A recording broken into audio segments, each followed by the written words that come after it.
me, it's almost like the start of a brand new week because you really say, okay, we got this one this week.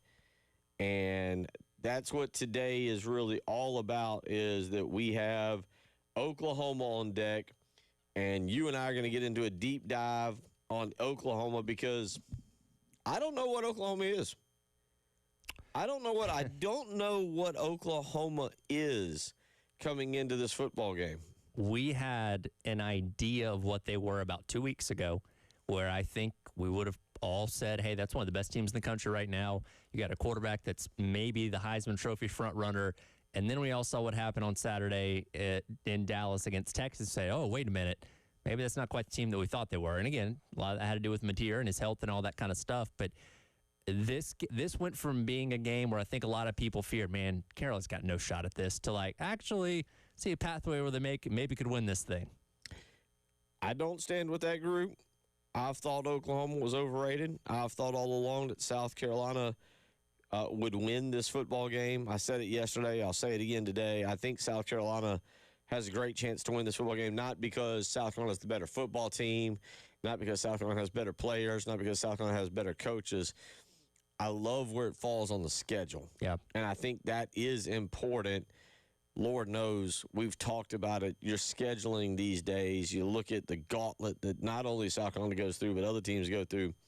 And when you start having to make teams play multiple really difficult games, travel on the road, do things like this, and then on top of that, you throw in the fact that Oklahoma is coming off of a massive rivalry game, a rivalry game that they can't seem to get over the hump on. Nope. And it felt like this year, going into that game, going into that moment, was the best chance to be able to do it. And as you just said, it went ugly on them. And how much self-doubt is creeping in? How much did we learn? How much did Clayton White watch that game as he spent this week watching that game and going, I see what we did there with John Mateer. We'll talk a lot about that, but I think it's worth a nice deep dive on what Oklahoma is. Now, my opinion is going to probably vary.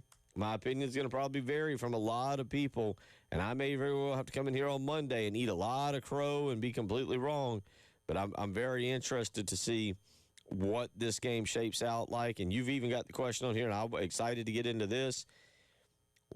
What do we expect from this offensive line? I will admit, I am excited about this game on Saturday, like excited to go see it. I'm excited to see what happens because I am excited to see what Sean Elliott can change, fix, and improve upon with this offensive line in just 6 days in one game.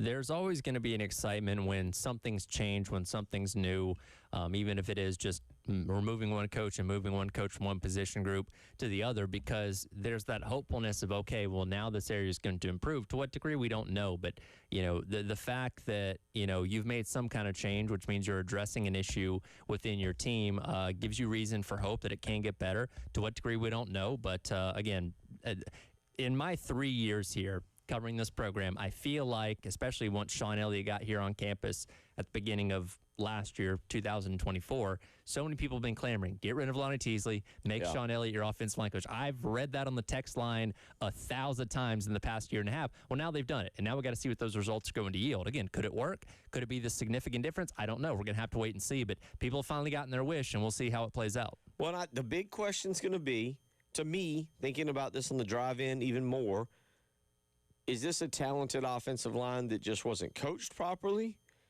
Are they a offensive line with no talent that just doesn't know what they're doing? What is that grouping of five? Like, again, I kind of am of the belief that that's a talented group.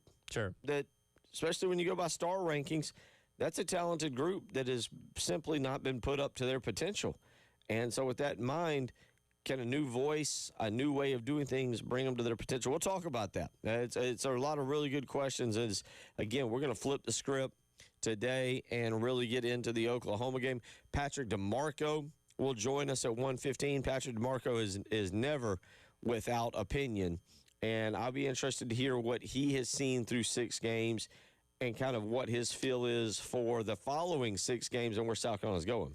Funny enough, I came across a random Twitter highlight package yesterday of Matt Ryan's 2016 NFC Championship game where he threw for like 400 yards and 5 touchdowns against the Packers. Pat DeMarco was involved in that, obviously, en route to the Super Bowl that we don't like to talk about. But, yeah, excited to talk to him for the first time in a while. Okay. So, yeah, so we'll catch up. Patrick DeMarco coming up at about 1:15 today, and we'll talk with him and get his assessment on what all's going on in his opinion of the Gamecocks. Along the way, if you want to join us, 803-404-6100. It was a combination of a quiet night in sports and an overly loaded night in sports. Yep. An overly loaded night in sports. I say quiet because you had the Major League Baseball playoff games going on, but it got a playoff game. A playoff game, and it got kind of out of hand. The Dodgers just stomped the Brewers 5-1. But then you had so many other sports going on. You had college football if you wanted to go down that path. Yep. You had the NHL if you wanted to go down that path. There was NBA preseason going on if you wanted to go down that. If you wanted to go down that path, I would say that was the bottom fourth of those four. But it was a kind of a loaded night of sports, yet we're early into some things. And so the big one was the Dodgers and the Brewers. And the Dodgers take a 2-0 lead there and that. And it just feels like the Dodgers are the better team. It feels like the Dodgers are cruising to another world championship. Yeah, and again, the statistics tell you the Brewers will probably manage to get one of these next 2 games to extend the series a little bit longer. But, yeah, Dodgers in 5, it probably is a popular pick for a lot of people as of right now, taking those 2 games, obviously on the road, start things off. And you can't ask for any better than what Snell and Yamamoto have given you in their 2 outings, combined 17 full innings, only giving up, one run, which was to Yamamoto last night. I think 4 combined hits. Like, that's phenomenal. Meanwhile, the Brewers have gone through just about every single pitcher they have so far, and they're already taxed as they go into game number 3 coming up tomorrow as they move that series back out to L.A. So, yeah, things definitely in the favor of the Dodgers, which we both had, obviously, in our World Series. And then you'll get game number 3 of the ALCS tonight, which is moving back to Seattle after the Mariners have taken the first 2 games on the road against Toronto and looked very impressive in doing so. Yeah, I'm a little shocked by that. I thought that series would be just a tad closer, maybe 1-1, but we'll see if the Blue Jays can get back into that series tonight. If they go down 3-0, it feels like we're heading for a Mariners-Dodgers World Series, and I won't complain with that. I will not complain with that. So we'll see what happens there on that. 803-404-6100. Also today we'll get into Mel Kiper has his newest, he put it out yesterday, his newest draft board out. And I'm fascinated by this because you're starting to see Lenore Sellers. Okay, now you got 6 games of Lenore Sellers under in his back pocket here. The hyped up Lenore Sellers. Lenore Sellers wasn't hyped up going into year number 1. Now you got hyped up Superman Sellers.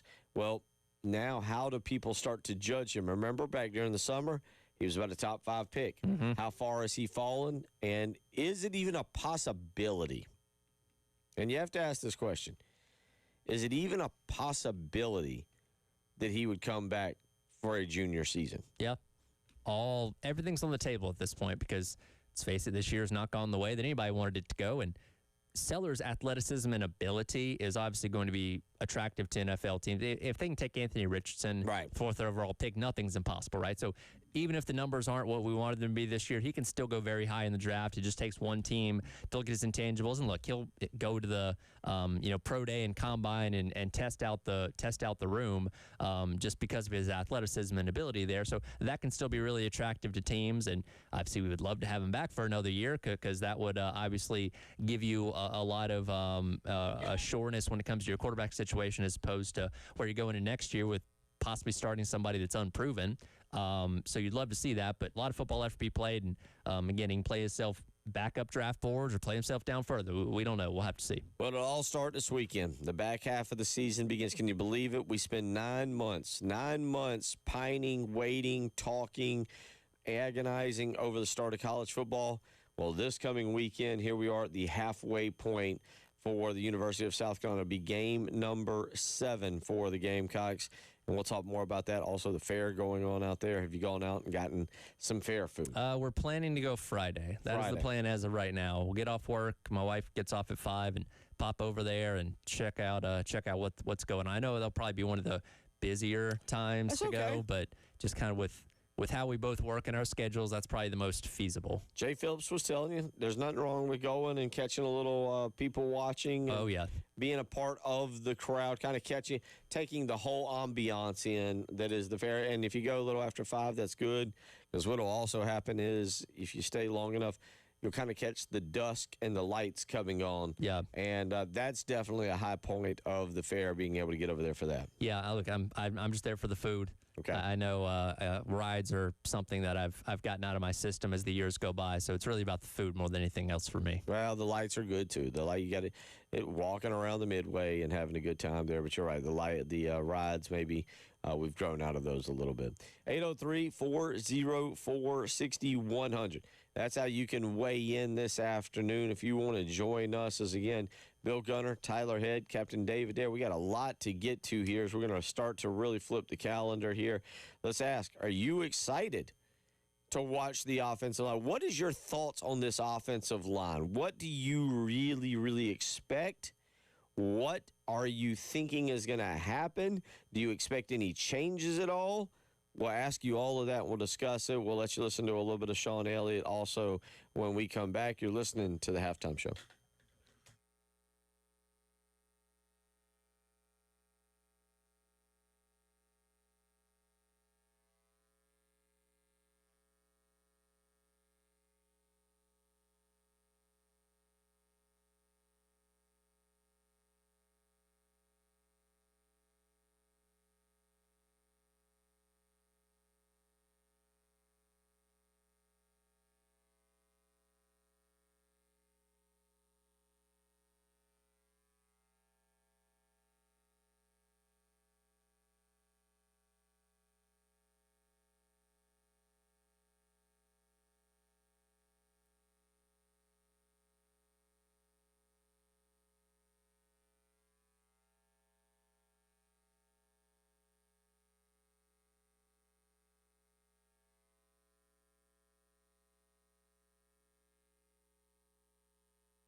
12:18 on a Wednesday. Tyler Head, Bill Gunner, Captain Dave Adair. We get you going here. KT from Lexington says we go to the fair early because the moon's out and the goons are out. Well, I kind of understand that. It can happen. It's a little bit crazy out there, but yeah, try and get over to the fair. Do the freaks come out at night at the fair? Yeah. Or in the day? Yeah. It's pretty much they're pretty much all pretty much all there. It's a good time.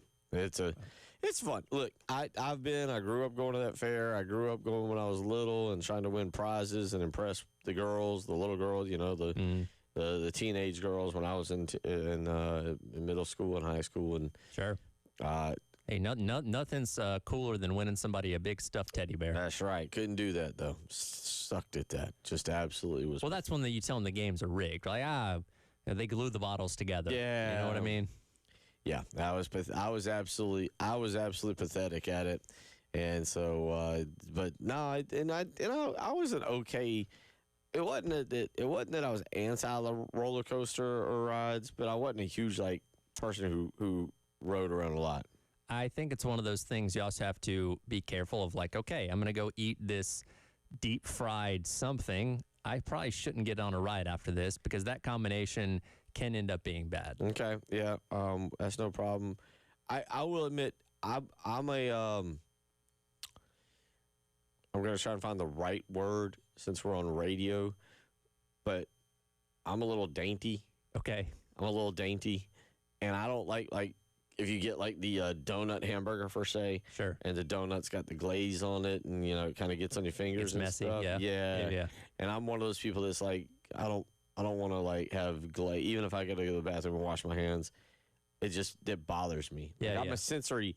I actually legitimately am a sensory person. Okay. And yeah, so stuff that can get on my hands. Yeah, I don't do well with stuff like that. So eating stuff like that, and then also, not to make it better on me, but as much as I love the deep fried Oreos, the deep fried Snickers, or whatever you may be talking about that's so delicious, I need milk. Okay. And I'm uncomfortable standing outside, kind of like that, in an open air, trying to eat that without milk. A soda just doesn't do it for me. All right. And they don't sell milk at the concession stand? I haven't seen it. Okay. If they did, I never did it. Maybe you have to sneak in your own. Yeah. Have it in my back pocket, just carrying it around. So, but no, it's but get out there to the fair. Take the kids. I know the fair has gotten more expensive, but get out there. It's worth it. Everybody should go once each year. 803-40. By the way, I will just say this: biggest disappointment on the fair. They used to have great concerts. Oh, okay. They used to have old timey acts. Kind of bringing in some old-timey acts that you remember from 20 years ago. Sure. Used to have some great concerts there, and I wish they would get back to doing that. I don't know if there was a reasoning why they quit doing that, but used to have some really good little small kind of concerts that would come through. 803-404-6100, how you can weigh in if you want to do so. So the question, and I'm fascinated. And I don't know what to expect. This isn't in any way, shape, or form me telling you, Tyler Head, Captain Dave, you, the listener, I expect this offensive line to be better. But I'm really, really interested because you pointed it out. Since Sean Elliott came back, all we've heard is make him the offensive line coach. Have him put his eyes over Lonnie Teasley's shoulder. Have him be the guy. Now he's the guy. He's in charge. And what does that offensive line look like? And again, to me, Tyler, the question is twofold. Are they talented? Is there talent there to mold? Or are they just a bad offensive line? And it doesn't matter whether it's you coaching, me coaching, or Sean Elliott. You got to get better players in there. And you're already at a disadvantage. And again, we'll get the availability report coming out tonight at 8 o'clock. And I know Beamer said basically everybody's questionable as of right now. But, let's say you don't have Casey Henry, you don't have Nolan Hay, you don't have Mark Anderson, all three guys that have factored in to some degree or another as being starters on the offensive line throughout this year. So you're already down at that point 3 bodies. So you're not necessarily working with the full complement of what you would like to have in terms of options in that room. So I think he's already going to be at a little bit of a disadvantage there. If nothing else, if absolutely nothing else, if they get completely worked by this Oklahoma defensive front, which is really, really good, if you can tell a lot of people in Gamecock fandom right now, they go out there and have no pre-snap penalties, I think most people will consider that a win. That is like the one thing that I think people are looking for the most is, okay, and again, it's a short turnaround, 1 week to the next. Can you at least make it to the snap before things start going wrong? That is the bare minimum. And I'll be quite honest.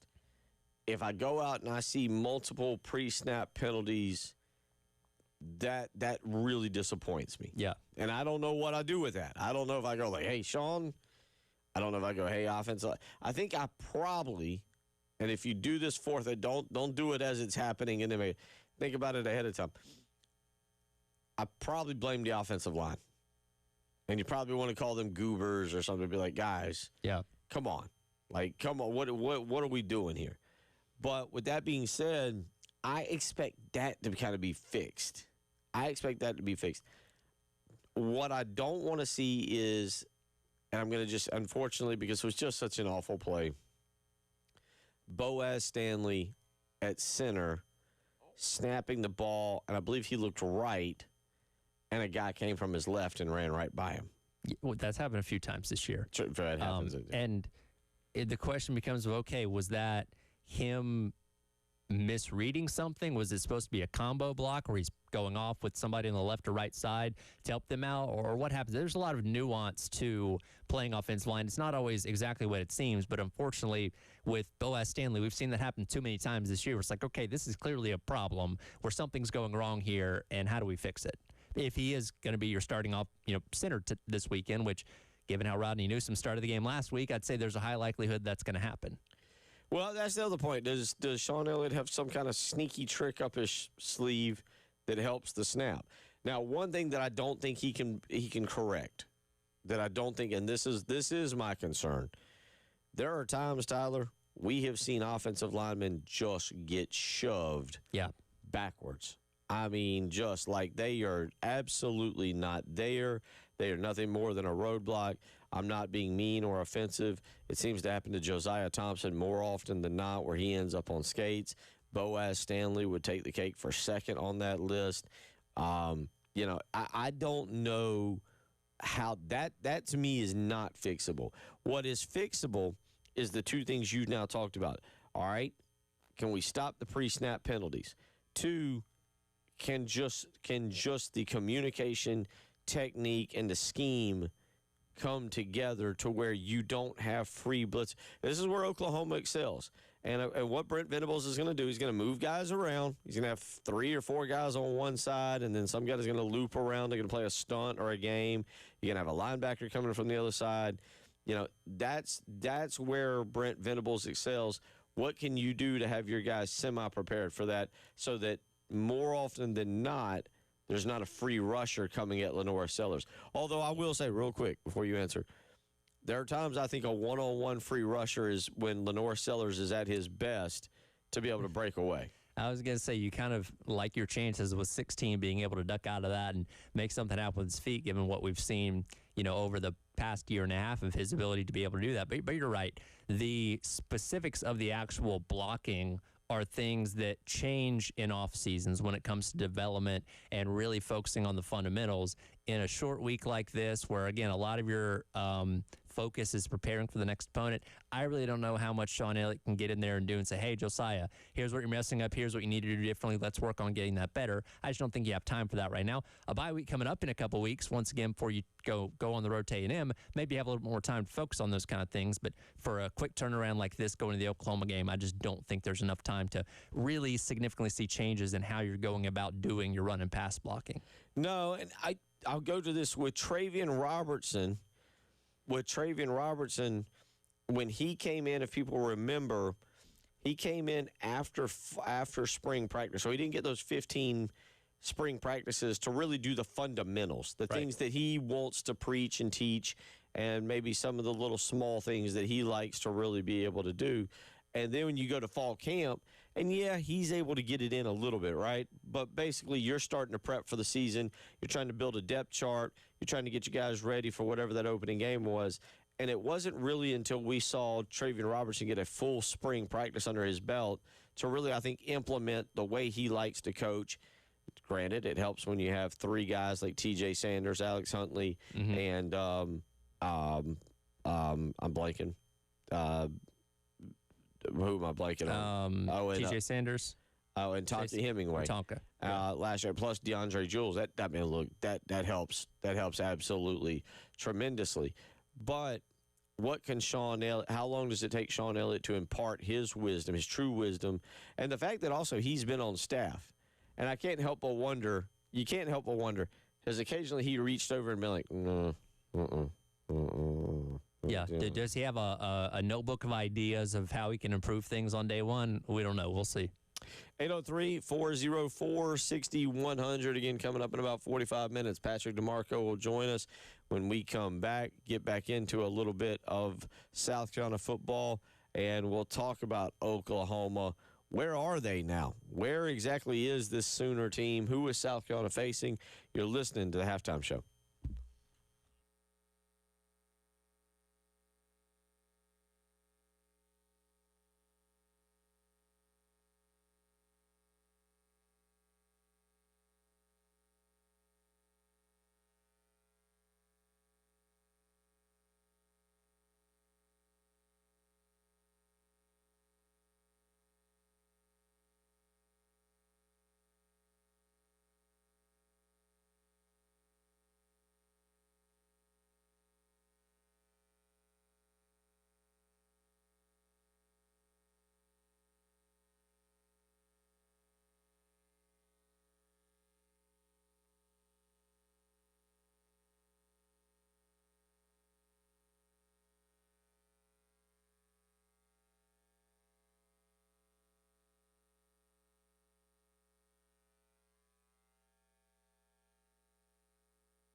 12:35 here on a Wednesday. Tyler Head, Captain David Dare, Bill Gunner as we roll along here. Really now starting to get into the offensive line. Oklahoma really getting into this game on Saturday. I could be wrong.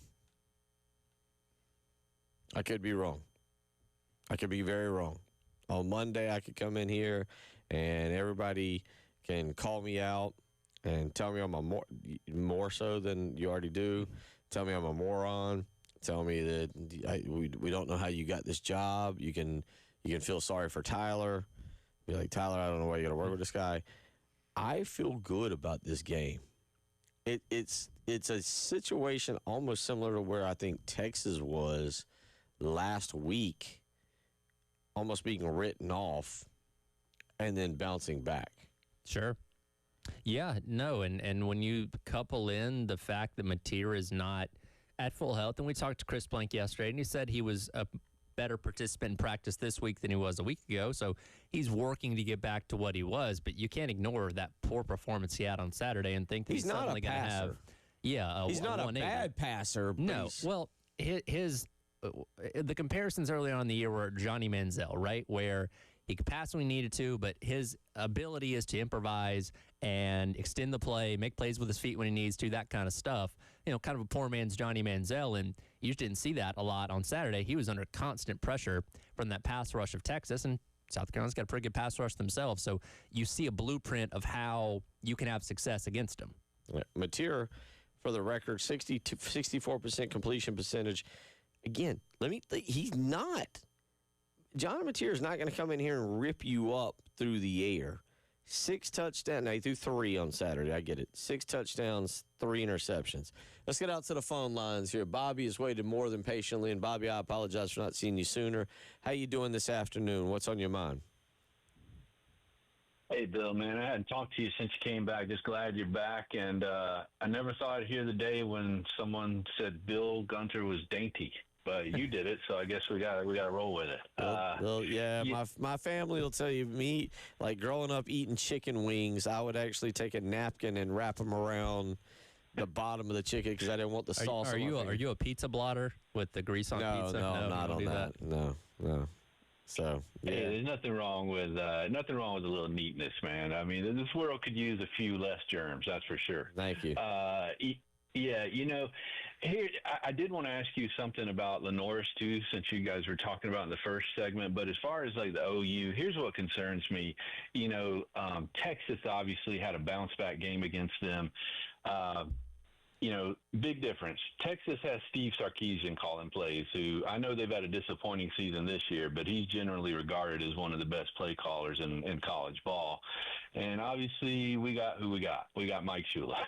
So, and then my real concern is just what Tyler was mentioning as far as the line of scrimmage. If you look at where, like, the national stats for OU, their defense, and match them up to, like, the corresponding stats, and I won't go through all of them, but just as an example, they're number 1 in total defense. We're number 121 in total offense. You know, they're number 1 in total tackles for loss. We're 110th in tackles for loss allowed, and it's basically like that up and down defense versus offense. So that I'm very concerned about. Obviously, we've dealt with Venables before. It took him a couple years to look like he's got his defense in place. So I think this game 100% hinges on how healthy Mateer is, because he did not look like the same player. If he looks like a reasonably healthy version of himself, then I think it's going to be a long day. If he looks like he did against Texas, and some of that you give credit because obviously Texas has a tradition of having really good defenses too, then the game is definitely in play. We've got a shot. So, but listen, with regard to Lenoris, and God, I've seen more people kind of come out in the last couple of weeks saying, like, they think ideally it'd be best for him if he did come back for another year of college ball to work on some refinement to his game. But at the same time, when you're seeing him projected in the first round, and especially in the top 10, you can't turn down that kind of life-changing money. So I want him to do what's best for him. But as it just kind of it's like so far through the first 6 games, he's averaging 170 yards passing and 19 yards rushing. Now, let's say we go 3-3 over the back half and we finish 6-6 here. You know, LaNorris probably isn't going to put himself at risk in whatever, crappy bowl game we get. So if he goes on to the NFL, does it, just as a fan, does it kind of bother you that we have had Spencer Rattler and LaNorris Sellers back to back? And what would that kind of say about our program if, we didn't really do anything with them and they go on to have great careers in the NFL? Do you get where I'm coming from here? It's just to me in some ways mind-boggling that we have these, what people consider generational talents drop into our lap. And when I say drop, we went out and got them. We'll give the coaches credit, obviously. But there are a lot of programs in college football that they're not going to have a Spencer Rattler and a LaNorris Sellers back-to-back, you know what I mean, like that. So I don't know. I guess maybe I'm kind of shell-shocked at how the first part of the season here is going. Do you get where I'm coming from here? Just wondering what your thoughts are. Yeah, and I appreciate the phone call, Bobby. Number one, I think you gotta say, all right, what exactly has been success for South Carolina in what has been a bit of a rebuild with Shane Beamer now. It's year 5, so it doesn't feel like that any longer. But I do think you do say, all right, there was success in terms of what transpired with Spencer Rattler and getting to the Gator Bowl. Mm-hmm. Obviously, the drop-off the following year, not going to a bowl, was monumental. Now, you can look at other quarterbacks through time. Look at Jaden Daniels at LSU. What did LSU do with Jaden Daniels? They wasted a Heisman candidate. Yeah, and I think correct me if I'm wrong, on an 8-4 season. Is 8-4 or 9-3, one of those. But yeah, that offense was good enough to be a national championship contender. The defense wasn't. It wasn't good. So yeah, you're not alone in feeling like Carolina has underwhelmed when it comes to the level of talent that they've had at quarterback the past couple of years. And as you mentioned, you have these pockets of success, right? You have the strong end 2022, getting yourself to the Gator Bowl, and 2 monumental upsets. You had the back half of last year with the 6 wins in a row and putting yourself at least in the conversation for the college ball playoff. It's wanting to do it over the course of the entire year that people are desiring. And you thought you had a good shot this year with Sellers coming back and riding the momentum from last year. And again, we've seen the pockets of success and him doing things well at times, but it's not been the full package yet, and that is frustrating. And again, if Sellers were not to return next year, and you're looking at a 6-6 campaign in his second year as a starter, then yeah, you say, wow, you've had the two most talented quarterbacks in program history back to back from a pro prospect perspective, and you didn't do a ton with them. I think we got to be real careful with the LaNorris Sellers stuff because we're basing LaNorris at this moment on just pure potential. Yes. He's not showed himself to be a quarterback better than Connor Shaw. I'll say this, and this is controversial, and some of y'all might lose your mind on this.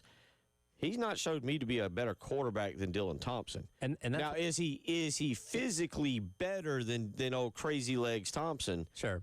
Yes, no doubt about it. Is the ceiling for LaNorris Sellers much higher?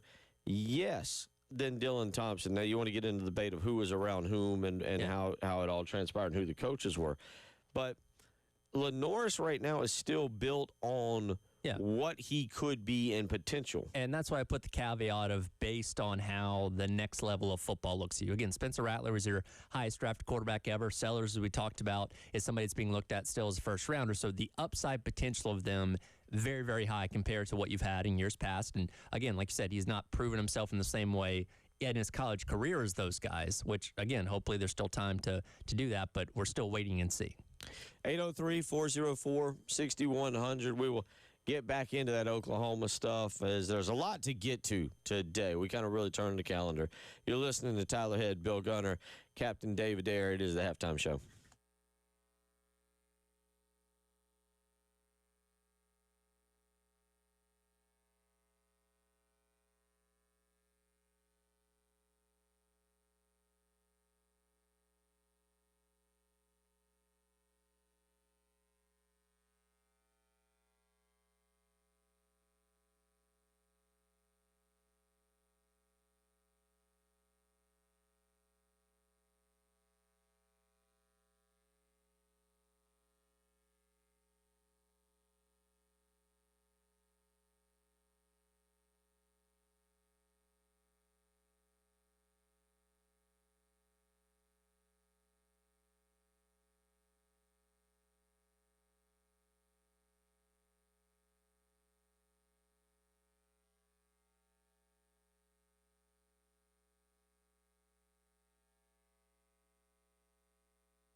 Several of y'all weighing in on the text line this afternoon. Nick says just figure out a way to score dang touchdowns. The defense is doing enough. I agree. Now, another caveat to this that we don't know, and I don't know how much you can do in 6 days. How much can you adjust the run game? Can you put in one simple or two simple plays to maybe take advantage of what? Now, Sean Elliott loves the inside zone, and South Carolina has been running the inside zone, but you can alter and change the way that you way that you block it. Sure. To maybe get yourself in a more one-on-one position. Yeah. There are certain tweaks that you can make. And again, Mike Schuler being the offensive coordinator, I think kind of has the overall say on that. So if he thinks that Sean Elliott can bring something different to the table, maybe they go about approaching it that way. I would say with the way that you ran the ball, the other night against LSU, you probably want to keep a lot of that largely the same because it finally started working for you. But again, there's a lot of nuance and specifics to this that, smarter people than us are involved with here. So we'll have to wait and see. 803-404-6100. Matt weighs in, says Oklahoma hasn't played anyone with a pulse on offense. Well, hasn't played anyone with a pulse on offense. He points out Michigan, and then he points out Bryce Underwood, true freshman quarterback, no passing game. Auburn, good defense, but their offense is not good. Yeah, I mean, unfortunately, they haven't played a wow offense, and we thought, the Texas offense was pretty underwhelming going into this last weekend's game out there at the State Fair, and obviously they did enough to win that game. Yeah, I mean, look, Bryce Underwood and Michigan they're okay, and that was his first road start, and he definitely had the jitters in that one. Nobody's looking at Auburn's offense as a juggernaut by any means. Temple, Kent, teams like that with Illinois State, who they played in week number 1. Like, yeah, they've not gone up against anything high level so far, but at the same time, Carolina's not exactly high level either. So I don't look at anything offensively that they're going to do that has this great advantage over how good that defense is. So yeah, maybe their numbers are really high because of the competition that they play, but at the same time, Carolina's not, this past weekend against LSU was the best defense they had played, but they played some so-so defenses and still struggled against them as well.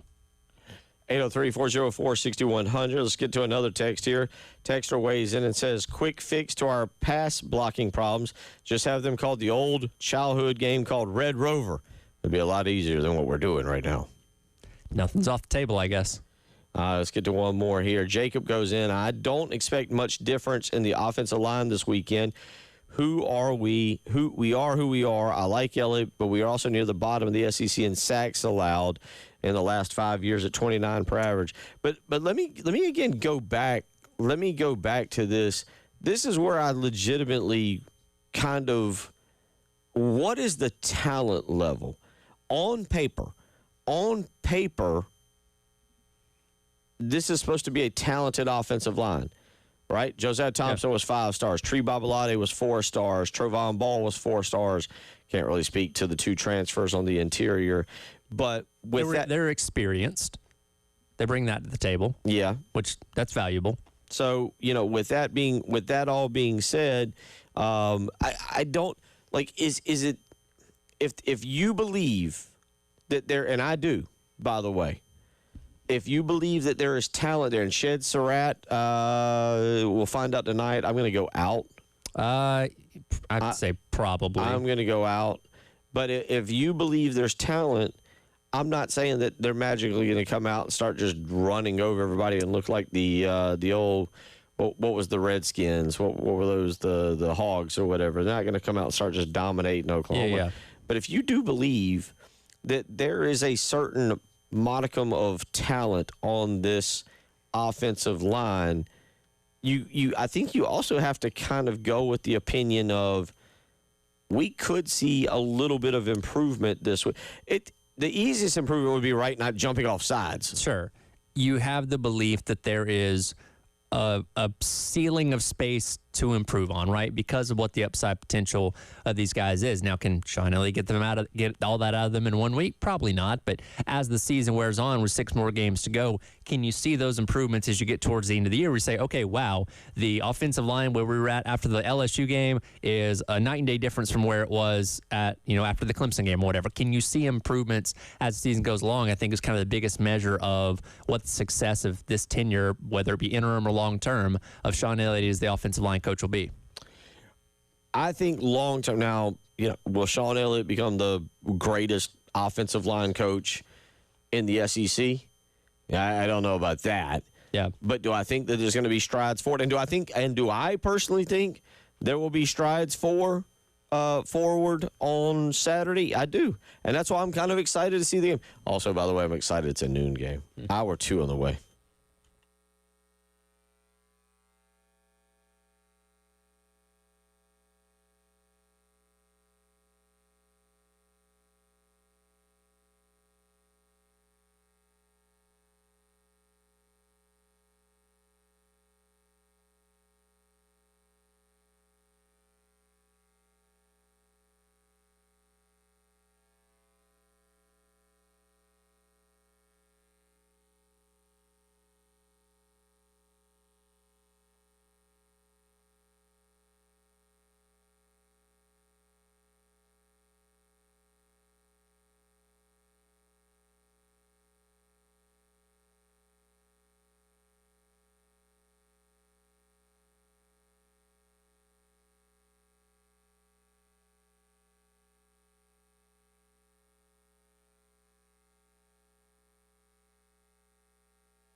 1 o'clock on a Wednesday. Tyler Head, Bill Gunner, Captain Dave Adair. We got Patrick DeMarco coming up here in about 10 to 12 minutes. And I'll be interested to hear what he's got to say, his analytical mind on what he has seen and what he thinks. And Pat never ashamed to tell it like he sees it. So we'll get to him coming up. First hour, a lot of breakdown of this football game. And it's a big one. And it's a big one. And it's a big one not from the standpoint I look at it and I'm like, I don't think South Carolina can win this game. Mm-hmm. I think South Carolina, you look at the point spread, it's bouncing anywhere between 4 and 5 right now, Tyler. I don't think it's gotten up to 6. If it has, I've missed that this morning or this afternoon. But it just feels like, I feel like South Carolina is in store to put something together. And again, that we say this so much, and Beamer alluded to it yesterday as well, about his team's always getting better down the stretch. And there's always that one game that you kind of point to and say, okay, that's the moment where things kind of really took off. And you look at last year and, you know, I think we kind of pointed the Alabama game as one where you say, okay, that's where you saw the potential because they lost the embarrassing game to Ole Miss. They go on the road and darn well should have beaten Alabama, come up short there. And the potential of playing with that team got you excited. Then they go on the road and slaughter Oklahoma, and that starts a 6-game win streak to end the season. So you're kind of waiting for that moment. I don't think what you can look at last week and say, well, they were in the game at the very end with 7.5 minutes to go. It was too poor of a performance overall to really get you anything to be excited about, you know, going forward down the stretch run of the season. But if you can go out there and beat Oklahoma in any form or fashion, then that could be that spark point of making the back half of the season once again a whole lot better than the first half. Yeah, I will say this about last week. They didn't play good. Let's be very point blank clear. Yeah. South Carolina didn't. Offensively, they were atrocious. Defensively, once again, they held their own, gave South Carolina every opportunity to win. What they did do, and I don't know if this is me being ultra positive or looking for a silver lining, I did think they were more physical last week. And by the way, I thought the tackling was better. Yeah. I thought the tackling was better. It was one of those games where I thought the team turned the corner in terms of physicality. They did not turn the corner in terms of stupid plays. Yeah. That's got to be changed. But, Tyler, you go into tomorrow, and you pose a great question on our rundown, and I hadn't thought about this. The way college football is, the way seasons play out now, the way the transfer portal is, the way things can occur in the offseason, and it's not that fans disappear. You don't check out for years on years on years, but you can check out for 6 games. Sure. You can check out for 5 more games. Is fan apathy hanging in the balance on this game on Saturday? I think it is because, again, we've talked about this over the past couple of days here. You see a pathway to win this game, right? And look, Oklahoma's got 14 next to their name. They got one of the best defenses in the country, statistically speaking. There's a lot of things that are in their favor, while a lot of people from the outside look at this and say, okay, Oklahoma should have no problem coming in and beating South Carolina. But when we break down the things offensively, specifically the Mateer injury and how they played last week, you say, okay, I see a pathway of how South Carolina can win this. And when you look at the stretch of games after this, again, we talked about the stretch of 5 games with all ranked teams. Wasn't going to be easy. You got to find a way to steal at least a couple of those. This seems like the most stealable because guess what? Alabama looks like the best team in the country coming in next week. Ole Miss, not too far behind them. A&M hasn't lost a game so far this year. And again, we don't know what these teams could be exactly by the time they get here, but those all look like tougher challenges than what Oklahoma is. And even beating Oklahoma, I don't think gives you all the hope in the world that, hey, you're going to go out there and win 2 out of the next 3 after that. But it keeps things afloat in terms of, okay, like last year, you started off 3-3, you beat Oklahoma, and then you went on this crazy run that nobody saw coming. So it at least keeps that hope alive for a little bit longer if you can beat Oklahoma this weekend, as opposed to if you lose, you drop to 3-4. It's like, okay, now you got to find a way to win 3 more games just to get to a bowl at that point. I think a lot of people are saying, all right, you know what, talk to me next year. This year is lost at this point. Yeah, I don't think, and by the way, for the record, I don't think that makes you a bad fan.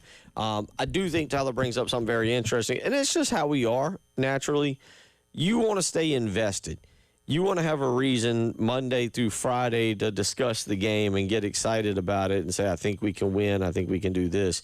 And I do think if South Carolina wins this game on Saturday, they're going to be a touchdown underdog to Alabama, maybe double digits. Oh, I'd say maybe 9-ish, 9.5. I'm going to text Brian Edwards right now and see if I can get an answer from him on that. But what I do think is that you keep everybody kind of invested in the team, like you said, and it gives hope. It does. Next week's supposed to be a lot of fun. It's homecoming. We had looked ahead to next week, the 3:30 game. Yeah.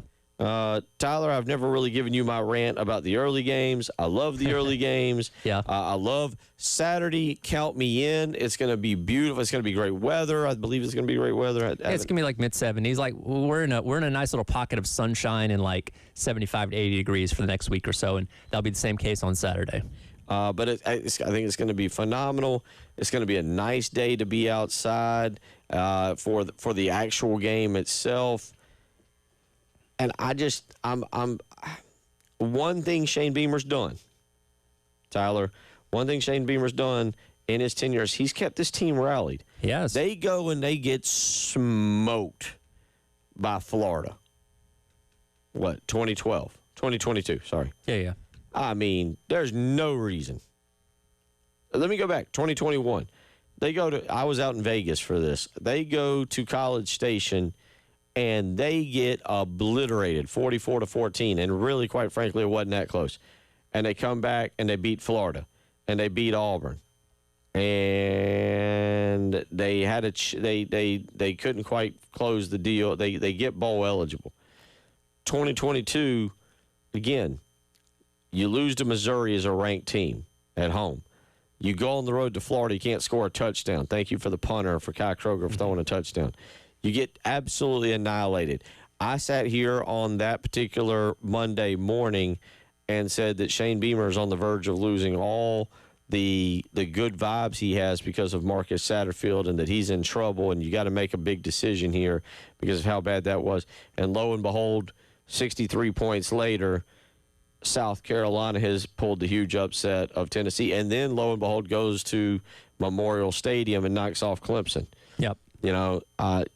Even in 2023 when things looked a little down, he was able to rally the team from a 2-6 finish, and I know they didn't get the job done against Clemson, but they win 3 of the last 4.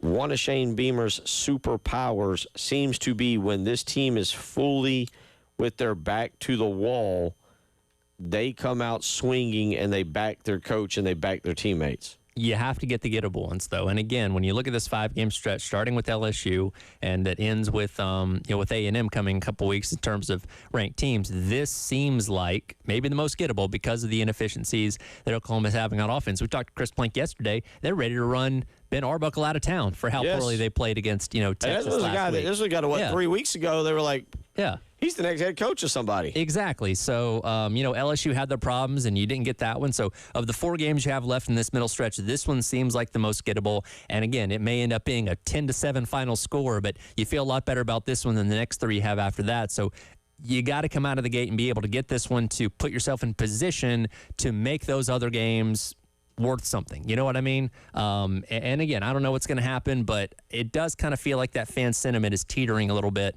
as of right now. And I don't blame people for feeling that way because the expectations for this year were so high, given what you did last year, given what you had coming back, guys like Sellers and Dylan Stewart. And up to this point, it hasn't lived up to it. So if you can go in and beat a number 14 ranked Oklahoma team, here at home, then I think you keep people hanging on. Now, again, could they all run away if you get blown out by Alabama next weekend? Sure, but you at least keep them hanging on for another week. Look, there's a scenario here where South Carolina shows up flat and Texas A&M comes back, bounces back, and John Mateer is John Mateer.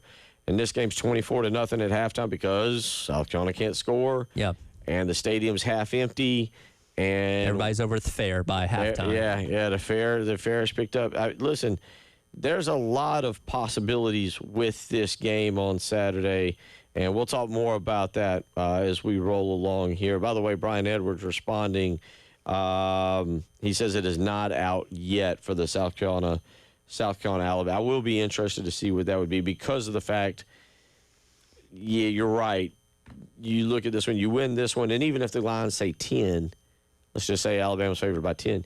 I think you look at it and go, hey, we got a fighting chance. We're at home. It's a 3:30 game. Yeah. Morale, a lot of morale hangs on what happens this weekend against Oklahoma.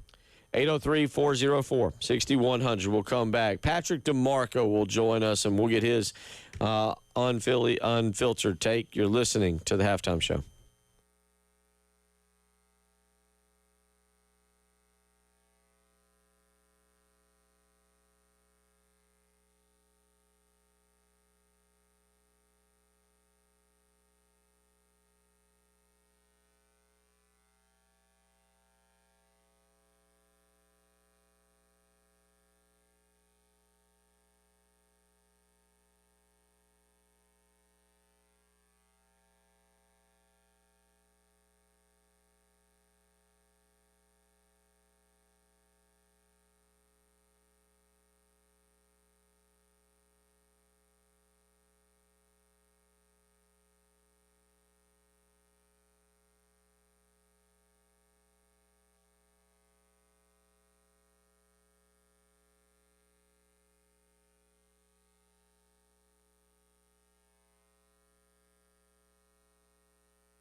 1:16 here on a Wednesday afternoon. Tyler Head, Captain David Dare, Bill Gunner, and joined now by the one and only, the fullback, the man who just carried the team, Patrick DeMarco. And Patrick, Tyler and I were just talking off air. I understand maybe based on Monday night, you're a very happy man.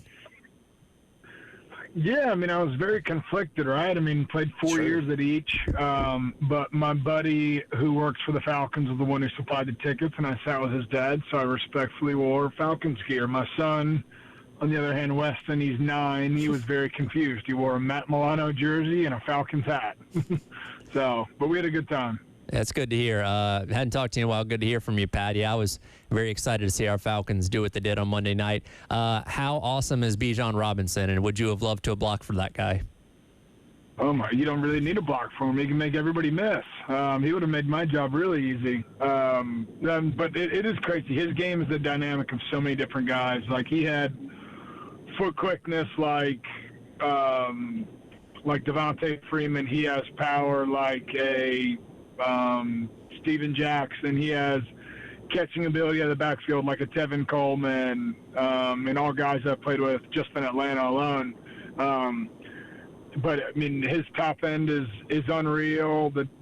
I thought their offense, like Zach has really opened up the offense, having both backs on the field at the same time. A lot of motion, jet sweep motion, jet sweep counter, jet sweep, have Bijan get in space and run a one-on-one route versus a linebacker. So a lot of really cool dynamic stuff that hopefully they continue to dive into and just get more and more creative.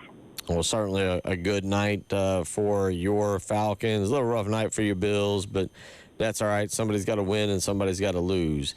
Let's look. No doubt. Let's look. So what I want to start with is your big picture view of South Carolina through 6 games. We'll get into some specifics that you've seen, but you knew the expectations. You knew kind of everything going in, and yet here we sit 3-3 on the season. Some disappointment. Your thoughts on what you have seen so far? Yeah, it's I think everybody knew that the heart of the season that we're in right now, we knew it was going to be a juggernaut. And 3-3, 4-2. I mean, if we could have gone 5-1 or 6-0 during this kind of tough patch right here, like, we would have signed up for that every day. But we're sitting here, and really, I think what we all kind of lose track of is the teams over the last 4 or 5 years have never started off crazy hot, and the offense has always kind of taken time to ramp up. And we're kind of right on the edge of that.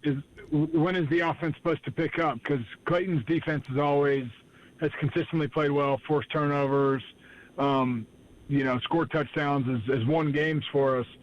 But it's really just kind of waiting for Lenoris to make Lenoris-type plays and the offense to really get clicking. And that's, I think, something we're going to talk about later. But having Sean Elliott back in that room, maybe a new face, new voice in that offensive line room, because it's been sloppy. It's been sloppy up front from a run game standpoint. We haven't really been able to, impose our will on teams much. And then obviously Lenoris has been running for his life. So it's really hard to sit back there as the quarterback and get comfortable knowing that every other play I'm going to be getting hit or I'm going to have to run for my life. So, but like each week, like every week, it's another opportunity to go out there and prove people wrong. And you got Sunday to Friday to work your butt off to get ready for that Saturday. And I know that they're grinding, and I know they're working hard, and I'm hoping to see a little bit better of a product out there offensively these next coming weeks. You did not, correct me if I'm wrong, you were a year behind Elliott. Elliott came in, you got 1 year with him, is that right, 2010?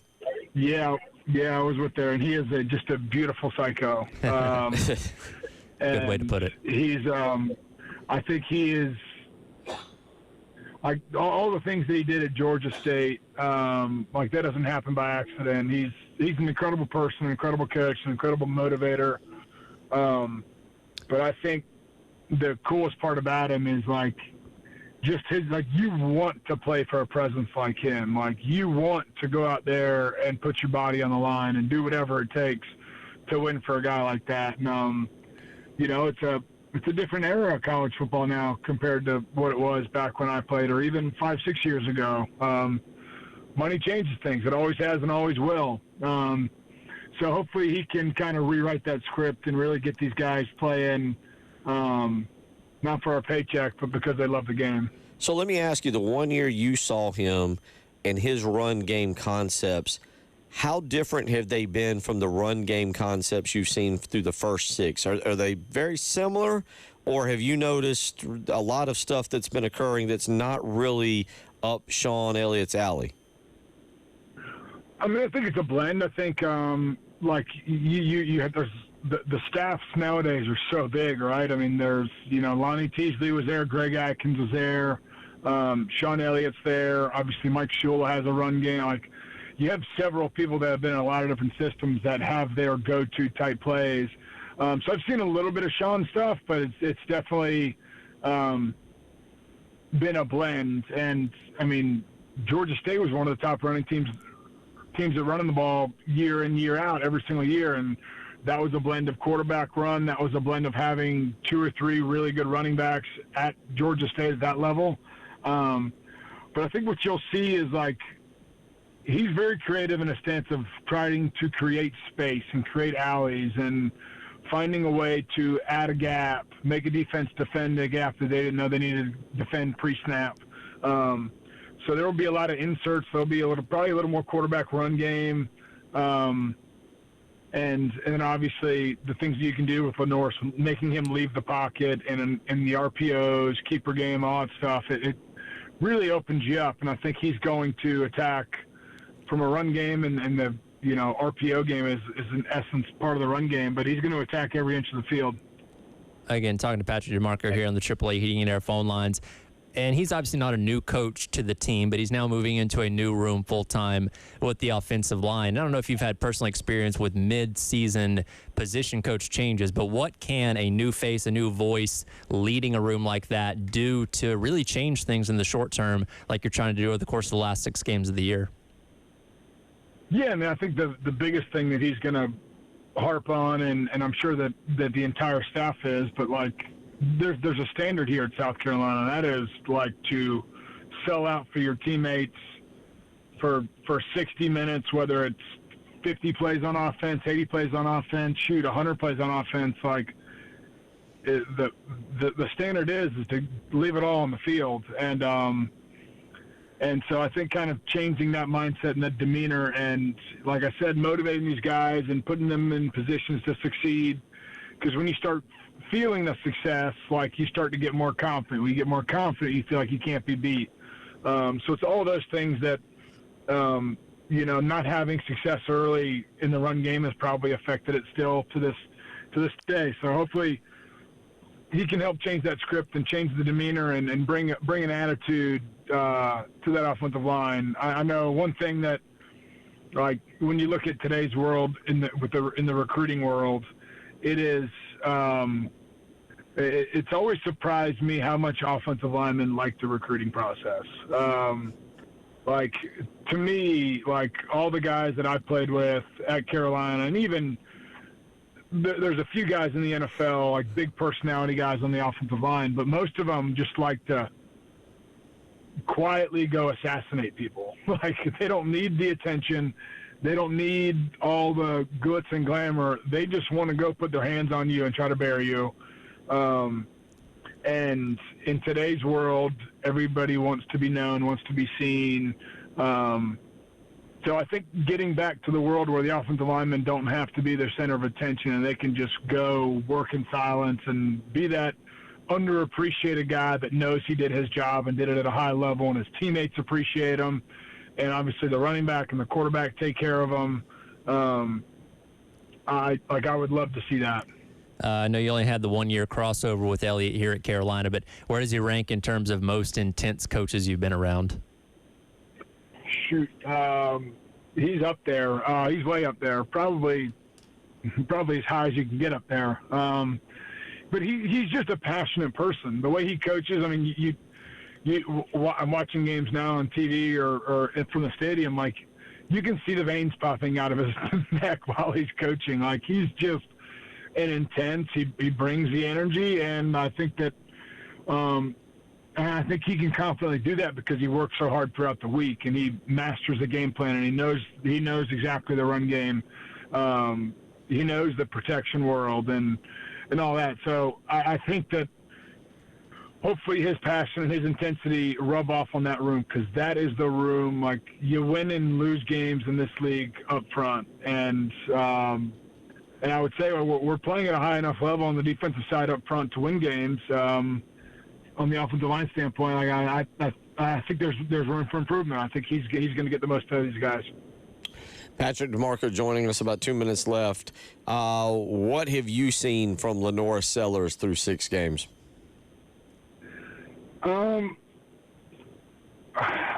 You see flashes of greatness, but just the consistency's not there. I think he feels the pressure that he has to make all the plays and be perfect, where he really doesn't. I think that, getting a quarterback confident early in the game, which honestly, like, we've had some pretty darn good first drives. I mean, to date, 6 games in, and we've had some pretty good first drives. But kind of like going out and repeating those successful plays, like, Coach Spurrier was a big advocate of repeat play calls. So was Kyle Shanahan. And, you're a master of your openers. So, like, Kyle Shanahan had 25 opening plays, and we went down the script for the most part. But, like, if play 8 gassed him, he would call play 8 again a play or two later. And if it did it again, he'd call it the very next play. Like, he's like, I'm going to do stuff until you tell me that you're going to stop this.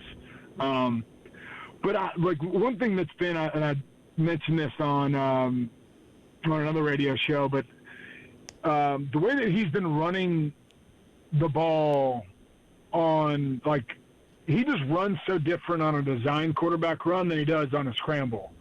Like, on a scramble, he runs with, like, a nasty mentality, and on, like, design quarterback run plays, he runs just a little bit hesitant.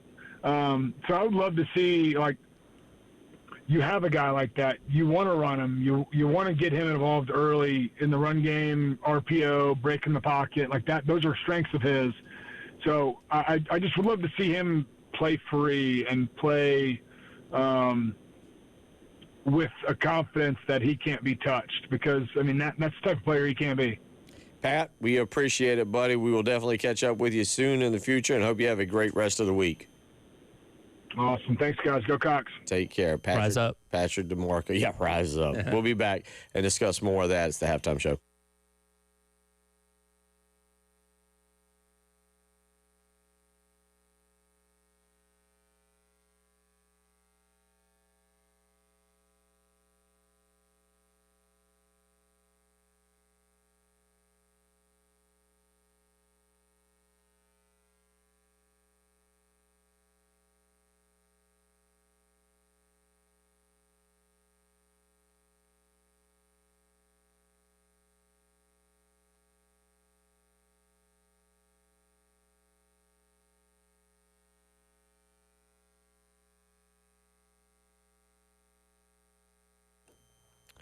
Bill Gunner for Mid-State Roofing, where for nearly 30 years, Mid-State Roofing, they've been the leader in the roofing and waterproofing industry. In 30 years, you hear me talk about it, that's a long time. I'm 43, so that's a long time itself. But 30 years is really getting the job done, and it's that customer service, being there for you and your home, for you and your business, being there here in Columbia, in Greenville, in Spartanburg, Charleston, Augusta, being there across the state.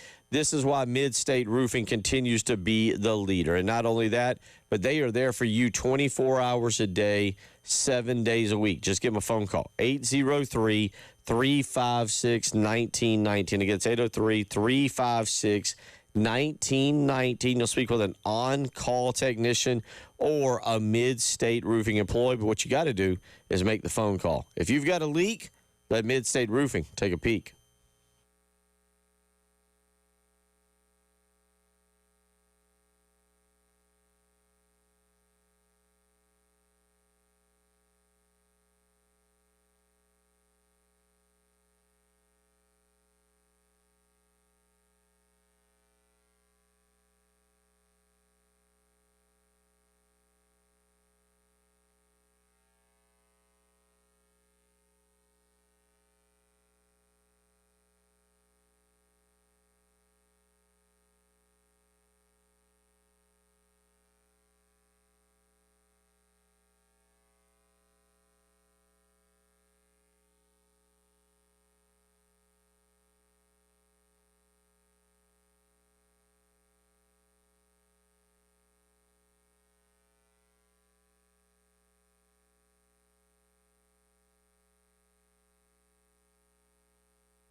Thank you again to Patrick DeMarco for joining us here and offering a lot of insight into the run game, into playing for and being around Sean Elliott. Now, we know Sean Elliott. You know, it's not like Sean Elliott showing up and we're all looking around this week like, oh, who is this guy? And we're watching film from Georgia State or from Appalachian State, and we're like, man, this guy's intense. We know Sean Elliott, and Sean Elliott obviously has a history of the offensive line coach here at the University of South Carolina. I did find it interesting, Tyler, with him talking about the run game. Mm-hmm. And I don't want to put words in Pat's mouth, okay? So I apologize to Patrick DeMarco if I'm going to do this. I do feel like Patrick DeMarco wanted to say the run game that he's familiar with Sean Elliott is not the run game that we have seen necessarily from Mike Shula and potentially Lonnie Teasley. Okay. I think that could be a fair way to interpret that. You don't want to throw it. I get it. I get it. He doesn't want to throw anybody under the bus. Sure. And again, at the end of the day, the offensive coordinator is the one calling plays, so he has final say over that. And, you know, Elliott can make the suggestions and have ideas and all that kind of stuff. At the end of the day, the guy that's calling the play is going to have final say. So that's very, very possible that Shula has a different philosophy and idea of how they want to do the run game that may differentiate from what Sean Elliott was bringing to the table. We're not going to know that, but it's possible. Yeah, and so I'm a little fascinated. Again, 6 days, it's not like you can alter your offense and change things up. Earlier today, Mike Shula did speak. Now, this is another part. This is behind the scenes. We don't know. I don't know what his. We have no clue, Tyler, how this has played out in the past, right? I don't know. Has Sean Elliott had a whole lot of input on the run game so far to date? Has it basically been Lonnie Teasley? Because I do get it. Your offensive coordinator and your offensive line coach need to be a little bit closer together because schemes and blocking techniques and so forth and so on. But we know Sean Elliott was the run game coordinator. Yes. I'm assuming that's just not a fancy title for more money. I'm assuming that Sean Elliott has had a lot of input in it, but we don't know. Well, and that's the interesting thing when you have a title like that, because, okay, offensive coordinator calls the plays.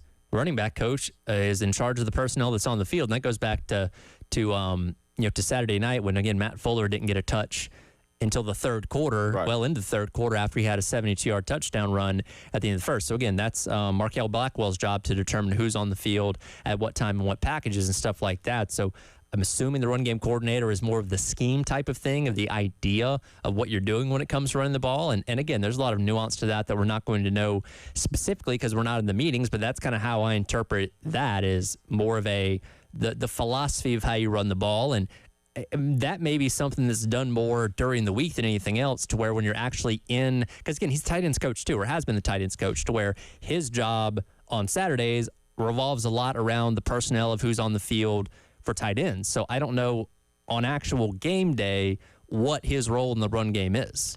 No, and it's a legitimate question, and it's one that I don't know publicly if we'll ever get an answer for. But Mike Shula saying today in his press conference, he was asked how much Sean Elliott has had as a run game coordinator. Mike Shula saying Sean has been a big presence in our run game since he's been here. I think, yes, this week, obviously, because of where his role is, yes, we are leaning on each other a little more. Yeah. And if that's the case, maybe you expect to see a few more tweaks. I mean, we've heard it said, and Patrick DeMarco just said it, the run games at Georgia State under Sean Elliott were ultra successful. They were successful here. Now, you did have some dude named Lattimore who was really good at being able to break tackles in the backfield, and then that was followed up by a guy named Davis who was actually really good too. But the bottom line here is, do you see small tweaks and adjustments instead of just running up behind the rear end of your guard, center, and other guard? Well, and it almost makes you wonder, with the success that they had last week, do you want to change anything? Do you think, okay, now we're finally sparking something, we're finally getting things going, let's keep going this way? Because you did actually have success running up the middle a few times last week, and I don't know, it could go either way, but again, you saw hopefully the step in the right direction with the run game. And obviously, Oklahoma presents an even tougher challenge in running against them, considering what their defensive numbers are against the run. So, I don't know. We'll see. Well, that's your point. LSU is not particularly good at stopping the run. Oklahoma is particularly good at stopping the run. The other question to that is, how much do we see of Matthew Fuller? Because, Rasul Faison was fine last week, and I don't want us bringing up, well, we didn't see Matt Fuller for an extended period of time. I don't want that to be a knock on Rasul Faison because he was running fine. But you got to have a counter 1-2 punch, to keep those guys fresh. Sure, yeah. Rasul Faison had his best game of the season so far and had some good, efficient, quality runs, making guys miss, breaking tackles, all that kind of stuff. So, if anything, you expect to see a mix of those two guys this upcoming weekend. Now, again, is Matthew Fuller maybe your better home run threat based on what we've seen? I don't know. Again, that was only one run, so you can't put all the stock into that. But definitely want to see a good balance of those guys to where we're not having to talk about either one of them going, a quarter and a half without touching the football. 803-404-6100. Let's take a phone call. Keith wants to weigh in on some problems he thinks the Gamecocks have. Keith, how you doing? What's on your mind? I'm doing great. Enjoy the show, as always. I got to give a little pushback, not from y'all's standpoint, but just Beamer's comment, a new voice in the room. If you go back 3 years, it's been the same outside of Shula. It's been the same running back coach, the same offensive line coach, tight end coach. All these people are working in unison on being involved in this. It just smells like fish to me. But it's not as simple as legal procedures. Guys, just keep your eyes on the center snapping the ball. The center is calling the coverages. So it could be that he's changing coverage. There could be so many things, but at the end of the day, these coaches have been looking at this for 3 years. And hey, Keith, let me actually, Mike Furry, offensive line, wide receiver coach, Sean Elliott, and Markel Blackwell have only been here for a year and a half. Now, Lonnie Teasley, you are right about. Okay, Teasley, the line coach, Teasley, you're right about. The offensive coordinator, and I guess my point is that to think that Elliott has not been involved in this is just mere ludicrous, and I'm not buying that. They can pour that Kool-Aid at me all they want, and I hope that we see a difference, but I think it's deeper than that. But love the show, and I'm always hopeful, but it's frustrating. So hopefully Saturday will be a good day. We'll see. Appreciate the phone call, Keith, and certainly your opinion. With Mike Shula, look, it's like anything else. When you take over as boss, when you take over as commander-in-chief or whatever, you're going to do it your way. This is the first year under Mike Shula. At this point, we don't agree with how he's doing it. I'm not sure we really agreed with how Dow Loggins was doing it. They just won football games last year. In retrospect, that looks better than this. Yeah. So. And that was partially because of the Texas A&M game. It's not like South Carolina lit the world on fire against Clemson in that game. But, yeah, you got to remember the staff, and I'm not saying they're new. They're not new. But this was a new staff that came in. Mike Furry, again, year 1.5 for him. He's been here for now 19 games. Sean Elliott has been around but is back for 19 games. Again, Mike Shula has been the head guy now for 6 games. Markel Blackwell has been around for now 19 games as well. So I'm not that I'm disagreeing with you, but also I think it's a little bit different than just saying, well, they've had a lot of time to look at this. And look, last year was successful. Now you had some dude named Rocket Sanders running around back there that made you look really good. 803-404-6100. We'll wrap up hour 2 when we come back.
Hour 3 on the way, and we'll talk more about South Carolina and Oklahoma. Here is certainly it's a big one. So, I mean, it's a big one. It's a big one. And Tyler hit the nail on the head. And I genuinely wonder about this. Is fan apathy hanging in the balance? Like, if they lose, we'll have an angry Monday morning. We'll have a Monday afternoon therapy session. Sure. A lot of you will be upset. A lot of you will be calling for heads. Somebody's got to be fired. Changes. I don't care what changes. Change uniforms, change helmets, change cleats, change coaches. If they lose, a lot of y'all will just be calling for changes.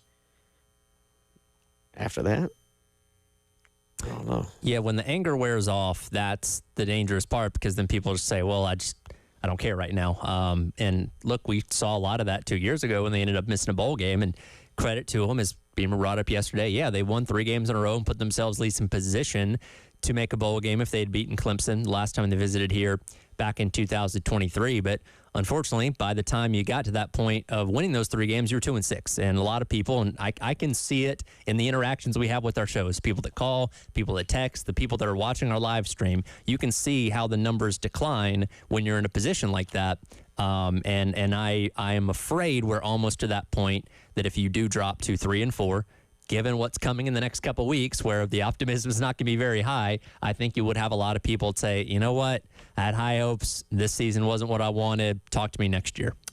803-404-6100. Let's get to some of these text messages. A texter says, why is nobody talking about more use of an Olympic speed receiver in Harbor?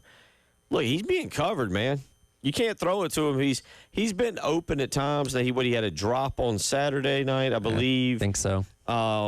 Also, Vandrevius Jacobs has stepped up. Yeah, Dre Jacobs has kind of been your number one guy, and he's done well. Now, he had the option to throw to him on 4th down when he was covered by Mansour Delane. Wasn't the best choice, and obviously didn't end up working out for him, but he has kind of emerged. That was a bad pass, by the way. That didn't help either. He has emerged as your main guy, and look, Harbor's contributing, but like you said, he is covered up. Now, I do think when you watch how the game went on Saturday, there's probably a lot of frustration from people looking at how LSU utilized Trey'Dez Green, a guy that said, hey, we're just going to keep throwing him the ball. He's a matchup advantage over all these smaller defensive backs covering him. We're just going to keep hammering it. And he obviously had the biggest game of his entire career. So I do think there's some envy of like, why can't we do that with Harbor, which is not the simplest question to answer. But you're right. There is a lot of good coverage on him because people look at him on the scouting report and saying, okay, we're going to take that guy away. And again, you do have a good option, Dre Jacobs, who's been doing a fine job. So it's not like, Harbor's the only guy that can catch a pass. But as always, in his entire time here, people have wanted to see him get the ball more, and I understand that. Well, and look, I do agree. I'd like to see him maybe a little bit more in terms of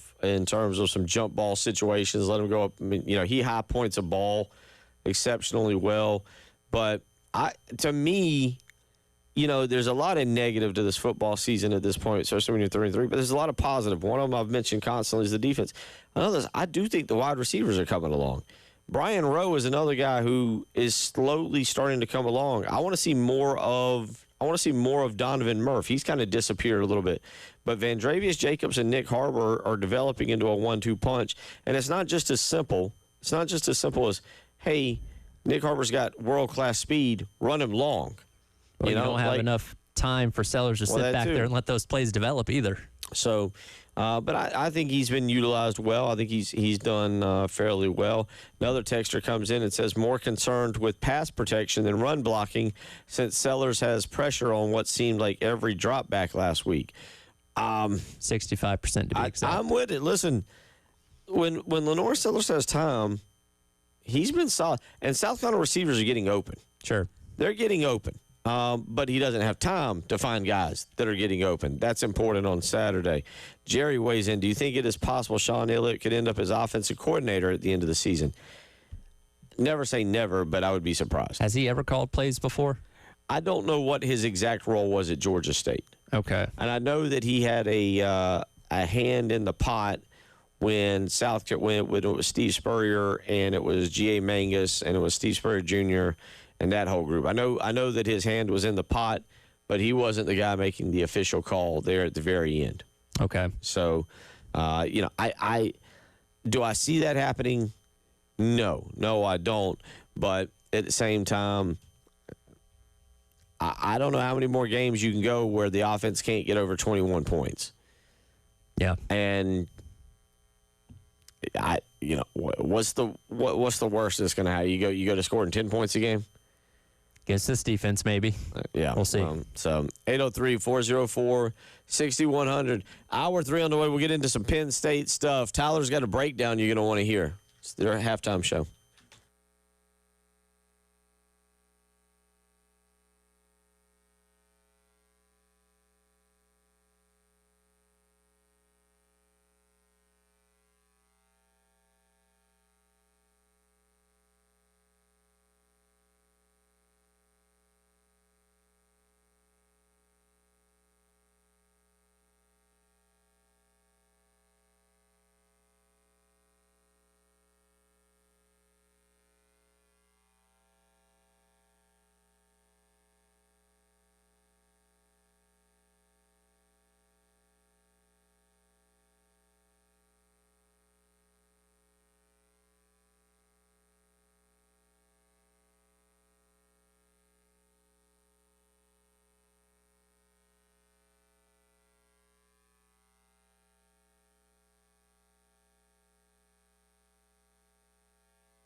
somebody weighed in earlier and said I got to get some music to Tyler here so that we got a little more kind of our own beat, our own show. I got to. I keep telling you to do that for I've told you I'm going to do that. Send me a list. Yeah, we're going to do that during the break. But welcome in hour number 3. It is the halftime show where both of us have made it for 2 hours without heading over to the fair to get fair food. And we've stuck with you. We've talked with Patrick DeMarco, but Tyler plans a trip to the fair, the South Carolina State Fair, first ever trip. Yes, coming up on Friday. That's the plan. Hopefully, it's not too chaotic, and I can find a place to park for you starters. Should be good on that. But yeah, look forward to it. Again, I'm all about the food. That's what I'm mainly focused on. I have had the donut burger, though much later after the fact it was made, so I didn't get the full experience. My wife is a really big fan of Korean corn dogs, which apparently they have. Korean corn dogs. I don't know the specifics of that, but she likes them, and apparently they sell them at the fair. So we're going to need a breakdown on what a Korean corn dog is. I've never had one myself. She likes them, so she's excited. Let's do a little real quick. I've never heard of it, and I've been to the fair a million times, and I've never heard of a Korean corn dog here. Let's find out what we got going here. They got a lot of stuff on top of them. Looks like it, yeah. I see some kind of like it's a skewered hot dog, cheese sticks, Spam on a combo of meat and cheese are dipped in a stiff, yeasted batter and encrusted in a flaky panko breaded. Okay, let us know how.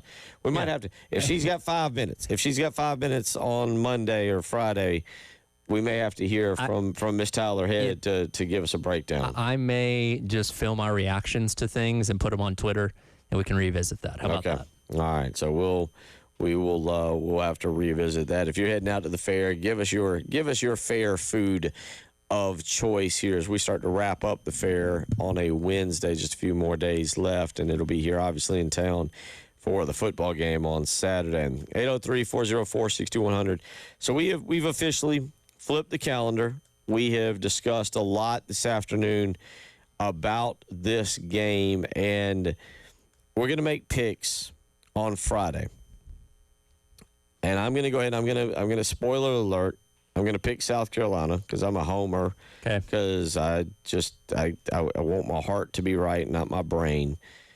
But Tyler, as much as we've talked about this, the offensive line, the offense, the defense, dealing with the Oklahoma defense, I don't know what's coming out of that tunnel on Saturday. It's an early game, too. And with early games, as I've gotten older, sometimes you see a flat team. Sometimes you see a team who's just like, oh, I don't want to be here. Sometimes you see a team who's geared up and ready to go. Oklahoma, on the flip side, comes off a loss to Texas. And that was a game that there's no doubt in our mind Oklahoma had circled since last year. Sure. And put a whole lot of stock into it. And then they get John Mateer. And John Mateer is supposed to be leading them to all this specialty stuff. And then John Mateer gets injured, but you bring him back. That game meant so much to Oklahoma. And they didn't lose. They didn't just lose. They get kind of pounded. And on top of that, if you didn't see, there was a very questionable punt return call, non-call, I should say, in that game that Oklahoma had to deal with officiating. But where are they at mentally? And I do put stock in this. They're going to come running out. It's going to be early. I got a feeling it's going to be a little bit of a sleepy atmosphere early on. Where is Oklahoma mentally? There's so many variables to the first 15 minutes of this game that I'm going to pick South Carolina, but I don't know what I'm going to get. Yeah, and look, Oklahoma's in a situation where they could certainly let a loss like last week beat them twice, given the high stakes of that game, you know, where people thought they were going in and where they thought they were coming out of it and all that kind of stuff. You're traveling for your first true road game of the year, like, again, as Beamer alluded to yesterday, Temple's not really that daunting of an environment. You played in front of a split crowd last week, you know, down in Dallas. So this is the first time you've truly been surrounded by a full stadium of opposing fans. John Mateer, you know, again, his first true road start in the SEC. I think that's worth something as well. And again, I see a pathway where Carolina can absolutely win this game, but I also see a pathway where, again, despite the fact you ran the ball a whole lot better last week, you scored 10 points. You never got into LSU's red zone. And I could see that exact same thing happening, you know, this upcoming weekend against Oklahoma. And 10 points is not going to be enough to win any game in the SEC. We'll see how healthy Mateer is, but I see strong arguments on both sides where Carolina could definitely win this game or Carolina could definitely lose this game. I think South Carolina has to get to 24, and then when you do something like that, when you talk about something like that, you basically also say, well, you got to do a lot more than whatever it is you've been doing previously to get to 24. Now, is Sean Elliott, and this is where the other conversation is going, is Sean Elliott the magic elixir? Now, I'll tell you what, let's hear. Captain Dave, this is number 2. This is number 2 from yesterday. I apologize, because let's hear the head coach. Let's hear Shane Beamer. This is a little bit longer clip here, but this is Shane Beamer talking about what is the difference with the offensive line under Sean Elliott. Yes, if I was Oklahoma, I would go back and study every game that Sean had as the head coach at Georgia State, every game that he coached here as the offensive line coach, and every game that he coached at App State. And that's a good start for them and everything. Now, having said that, in all seriousness, certainly there's going to be things in the run game that he really likes that maybe we haven't been doing as much that will, add. Certainly, we're going to add some things to the scheme, but we're also, you can't just blow everything up and say, okay, all of a sudden we're going to become a, whatever type team, and we haven't been doing it all season. So we're going to continue to do what we do, but there'll be some new, twist off of it. There may be 1 or 2 new schemes that he feels like he wants to implement. So there will be some schematic changes. I think more than anything, David, it's just a different voice in that room. Every coach is different. My style is different than Kirby Smart's style or Steve Spurrier as a head coach. Every coach is different, and you got to be who you are. And Lonnie Teasley's style of coaching is different than Sean Elliott's. Doesn't make one right or wrong. It's just different. So that'll probably be the biggest thing. Is just the coaching style, the voice in that room. There'll be some things that we've tweaked already, just in regards to some technique things and terminology of how we call some things that Sean's more comfortable with. So there'll be some changes. You can't blow the whole thing up, but definitely some schematic changes, and then just general coaching tweaks. That's a key word. There's tweaks. Yeah. There's tweaks. I mean, I'm not being funny, but that's legitimately what he says. Texter weighs in and says, I just don't see this getting any better. The offense has been predictable and ill-prepared from the start. Well, that's not necessarily true, because they're prepared each week when they come out. Yeah, It's after the first drive. It's after the first drive. And if Newsome hadn't mishandled the snap on the first drive, who knows what that would have looked like. Now, I assume the second drive was still most of the same scripted plays, but still, there wasn't continuity there of, going on one continuous drive to start the game. And it's not shocking to hear that, okay, you're going to have some new twists and elements, because, again, what you've been doing has not been working. But is what you implement going to make a difference, I think, is the biggest question here. Texter goes on to say, I see little chance of winning more than 1 or 2 games. The portal will be flooded and the decommitments. Well, who knows? You don't know. Nobody has a clue. We don't know what's going to happen. But the bottom line is, he's right about predictable after the first series. Sure. But there you just heard Shane Beamer basically saying, hey, we're going to have some tweaks to what we want to do, which I'm reading between the lines, and I'm not trying to put words in people's mouth. But again, it makes me wonder, how much of a role did Sean Elliott have in installing certain run plays? Great question. We don't know. That's behind the scenes stuff that we're not going to get an answer to. And again, we'll see if anything looks different from the naked eye coming up on Saturday. And if you have success with it, obviously, because again, you can have the idea to implement new things. Doesn't mean those things are going to be successful necessarily. And again, you've tried a lot of different things this year that hasn't really worked overall as a whole. And to the thing about players and stuff, there's so much that goes into players' decisions to stay and leave. Now, it's not just the record, right? It's resources, it's NIL, it's development. That's a whole conversation when we get to the end of the season and all that kind of stuff. So I wouldn't go there yet. We're not to that point yet. Another texter weighs in and says there are 2 characteristics that Elliott's offensive lines had in the past: discipline and aggression. Also, when it comes to Venables' defense, I believe Elliott was the offensive line coach during the 5-in-a-row streak over Clemson. Just saying, I don't. It is, and that is. I don't know if it matters it is an interesting matchup just with Sean maybe being able to go back through the Rolodex and the notes and going, okay, I see what they do here. I see what they do there. I remember this moment from Clemson. I remember that. I think personnel matters a lot too, and you're talking about a completely different set on both sides of the ball at this point in time. So, yes, you're right. He did get the advantage over Venables over those years, but can you do the same thing with what you have? And again, we're talking about it, and we'll see what the availability report looks like coming out later tonight, but you could be down as much as 4 key offensive linemen when you add in Shed Surratt based on his injury last week. So do you have the personnel that can go out there and do that? We don't know. I'll say again, he hadn't played well. 5-star Josiah Thompson is going to be out there. 4-star Trevon Ball is going to be out there. 4-star Tree Babalade is going to be out there. You do have other options. I mean, I don't know. Let me just give you an example. Does Sean Elliott look over there at the guards and be like, I think it's time for Blake Franks to get a shot? I know he's young. Sure. But, does Sean Elliott have his own tweaks to the offensive line in mind? I hate to say it like this because it's very negative, and I'm sorry for being very negative, and I'm sorry for being for putting someone down in the manner that I'm about to, and I don't mean to do it, but they're grown adults, they get paid money, and can you go with Boaz Stanley at center again? Well, again, he was not entrusted to start last game, had to come in because Rodney Newsome. People forget this isn't talked about as much. Rodney Newsome also had the bad snap to start the second drive as well. Right. Thankfully, snapped it well left. Wrangled in, and you didn't turn the ball over again. So, yeah, they had to quickly change and go to Boaz. And, again, we get, 2-3 illegal snaps in the process of that. So, would you be angry? Like, let's say the starting 5 looks completely different. I don't even know what that would look like, but let's say it's brand new, pretty much all across the board, shifting guys around, moving guys different spots they hadn't played so far this year. If they tried something radically different and it was still a bad game, would you be upset at them for trying something radically new? No. Yeah. I think people could accept that as like, okay, well, unless you're trying to do something different instead of, shuffling the chairs on the Titanic, so to speak, expecting a different result.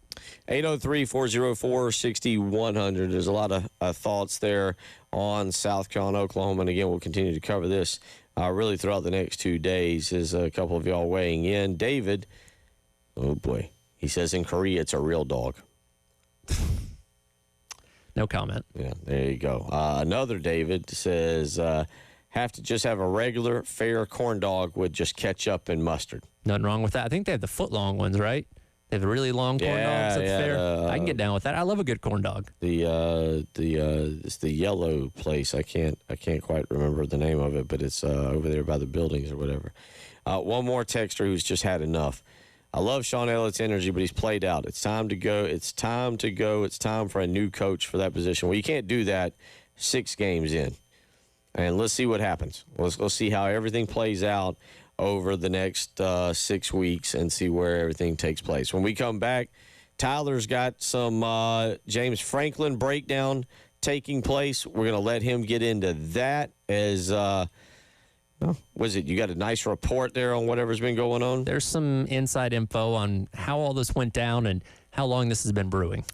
And apparently, not only is Bill Belichick basically on 24-hour job security watch, Billy Napier's job security. Can he even make it through the weekend? We'll tell you about that as well as we look at some big picture college football. You're listening to the Halftime Show.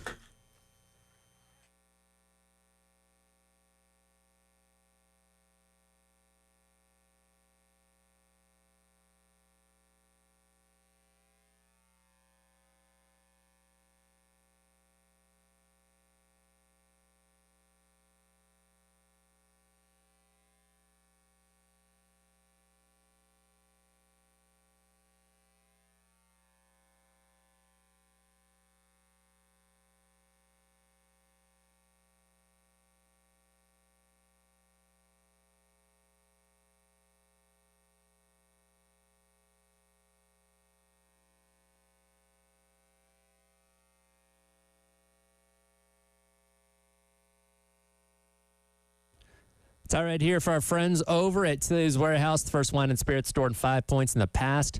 20 years. It's another home game this weekend for South Carolina, and you can go down to Tilly's over there in 5 Points and stock up with everything you need to make your tailgate as fun as possible. They're located right behind the Salty Nut Cafe over there in the old Pavlov's building on Green Street. Very easy to get over there, grab what you need, and get to your tailgate. Want some G4 tequila? Well, they've got that. Want some GT vodka? They've got that, the Garden Trust GT vodka, which they have that as well, which benefits South Carolina's NIL collective. And you can check out all their selections and so much more in store. Go to their website, tillyswarehouse.com. You can also follow them on Instagram and Facebook too, and discover why Tilly's is your new must-visit spot over in 5 Points. And if you mention this ad on 107.5 The Game, you can also get 10% off any wine selection as well with our friends over at Tilly's Warehouse.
$220 on a Wednesday. Getting you geared up. Sports tonight. More sports tonight. You got some college football, but oh boy, I don't know if this is a college football night. This might be a documentary. I will say we need to do this. I need to do this. I want to get into the documentary on John Candy. Okay. Have you seen it yet? I've seen the ads for it. I've not gotten into it. Seems kind of appropriate for the month of October. Yeah. That's one we'll probably, my wife and I watch a lot of documentaries. We're watching the McMillions one right now about the McDonald's monopoly, which is pretty good. So yeah, I'll get around to the John Wayne Gacy one for sure. Yeah, college football, Delaware. Who? John Wayne Gacy? Yeah. I said John Candy. Oh, I was thinking about the John Wayne Gacy one because we'd seen the ads for that. But you're right, the John Candy one does look interesting too. Yeah, John Candy. Honest mistake. Honest those mistake. two totally different. Those two are a little bit different. Yeah, a little bit different. Yeah. I'm sure both documentaries are great. Football tonight, Delaware and Jacksonville State, UTEP and Sam Houston. You do have Major League Baseball tonight, Seattle and Detroit. I got to admit, I'm slightly baseballing myself out, but Seattle and Detroit, that game in Seattle, 8 o'clock tonight. Shane Beamer on the mound against George Kirby. Shane Beamer's taking the mound? Is it, how did I say his last name? Bieber, like Justin. Bieber. I was like, dang. What did I say? You said Shane Beamer. I was like, dang. Did I say Shane's, Beamer? Shane's doing a little bit of everything, isn't he? Both of us are doing well. You're listening to John Wayne Gacy, and I'm over here calling him Shane Beamer. Hey, who knows? Who knows? I bet Shane could throw a decent fastball. He's athletic. He's athletic. There's no doubt about that. He stays in shape. 803-404-6100. To the phone lines we go. Lawrence wants to weigh in on Lonnie Teasley. Lawrence, how you doing? What's on your mind? Good afternoon, gentlemen. How are you today? Doing good. That was a joke. You can laugh. I was using that term loosely. All right. Relax. Relax. I enjoy your show. I live in Kansas City now, but I listen over the internet. Okay. And anyways, I like what Shane Beamer said about Coach Teasley, even though he had to let him go. Good friends. He's friends with his family, and so forth. And I get it, okay? Sometimes change has to be made. Now, that being said, and I'm not even going to mention his name on the air because you guys have, but our offensive coordinator, I question his calls after the second game. Now, I never played on the collegiate level, but I've played 4 varsity seasons at Spring Valley there in Columbia. And one thing I learned in a hurry, okay, when we're doing something good, unless they stop it, keep doing it. Okay, I get mixing up the plays, okay, but we dominate in the first quarter and then do nothing for 2 and 3 and have to pull it out of our rear ends in the fourth quarter. I got to question somebody's logic, It's like, I just don't get that. Again, you want to keep the defense that you're playing against, on edge because they keep changing the plays around. Okay? Well, if we just had 2 9-yard runs or a 15-yard pass followed up by a 9-yard run, well, you're going to do a fullback dive? Really? You got to be kidding. Boy, that really faked him out, didn't it? I'm very frustrated. We have a lot of talent against probably the toughest schedule in the country, okay? But we can do better. And I know Shane is committed to it. So we shall see. You bring up, again, thank you for the phone call, Lawrence. You bring up a good point because I hear this complaint not just at the University of South Carolina, but across the board. And Perry Orth, and we need to get Perry back on and discuss this. But Perry would talk about with Steve Spurrier, if a play worked, they just ran it. I mean, he just stayed with it. It was, and you are right. There is a penchant, and it's not, again, just Mike Shula, and it's not just at South Carolina, but for offense coordinators to almost outsmart themselves by going, oh, that play worked? Yeah. We'll come back to it in about 7 plays, and let's not run it again. Well, and, Pat told us in the last hour that when he was with Kyle Shanahan, who's thought to be one of the best offensive minds in all of football, regardless of the level, they had their 20-some-odd scripted plays. But, hey, if play number 8 worked well guess what? We're going to go back to play number 8 a couple plays from now until it stops working, essentially. And look, my extended play calling is on a PlayStation, right? I'm a darn good play caller on College Football 25, and I'm almost to a national championship with the offense that I have. That's where my expertise comes to an end there. But I always understand when it comes to the scripted plays that you have at the beginning of the game, it's supposed to be a feeling out process. Like, okay, let's try these things, see what works. And I've always understood that's how you build a game plan for the rest of the game. Hey, Plays 5 through 9 ended up working. Plays 1 through 4, not so much. All right, let's kind of build what we're going to do the rest of the game. Plays 5 through 9 and the variants off of that unfortunately, and again, when you're as bad on offense as Carolina has been this year, you're subject to this criticism. We just haven't seen that, or at least it doesn't appear that way. No, and again, it's not a South Carolina. It's not look, Mike Shula needs to be better at it, but it's not a South Carolina problem. I see this more often than not. Yeah, you hit a play, and then you just you stop it, and you're like, all right, we'll come back to it. Again, Matt Fuller the other night. Not that they didn't run the same off left tackle run, but you go away from Matt Fuller. We don't see him for a full quarter. I don't have an answer for that. Perry Orth was very point blank that when Spurrier found something that you couldn't stop, boy, you better figure out how to stop it within a play or two, because he was going to run it all over you for as long as it took. Sure.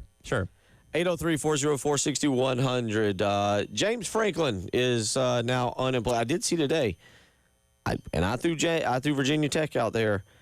You want a great replacement for Bill Belichick? James Franklin. What do you got on James Franklin? Yeah, so Chris Lowe and Pete Nakos of On3, who, when it comes to things like this, have some of the best insider info out of anybody, combined for an article. They really kind of described the behind-the-scenes stuff of how this went down. Because, again, we were all pretty shocked by it. Oh, my God, this team went from being in the top 10, hosting game day, being in double overtime against one of the best teams in the country, to firing their coach in a 2-week span, basically. How did this happen? And I won't give away all the details. I do encourage you to go out there and read the article on the On3 website. But basically, this is something that had been brewing for a while, where it seemed like, and again, the people that have the most money end up having a lot of influence, were displeased with James Franklin's inability to beat highly ranked teams. And you can't just fire the coach after he gets you to the playoff semifinals and on the doorstep of a national championship. But it seems like they were waiting for some kind of dip. Well, you had a dip of losing to 2 teams that you were 3 touchdown favorites against, and they saw that as an opportunity to pull the trigger, which they did. Now, again, you're taking a big risk by making this move, assuming you can go out there and hire someone that can take you to a higher place. But the James Franklin act had seemingly grown stale at Penn State. It's like, yeah, we're going to win 10, 11 games. Yeah, we'll probably make the 12-team playoff more often than not, but do we really think we can actually go on a run for a national championship? The belief seemed to be no, and that's why this move was made. Yeah, I get it, and you hit the nail on the head, stale. I go back to Frank Martin here. It had just run its course, and Frank wasn't necessarily living up to the expectations at times, but sometimes a coach – It's not the 70s and 80s anymore, where you have Tom Osborne sticking around forever, where you have all these coaches that are long-term guys. I'll be point blank. I don't know how the rest of the season is going to go.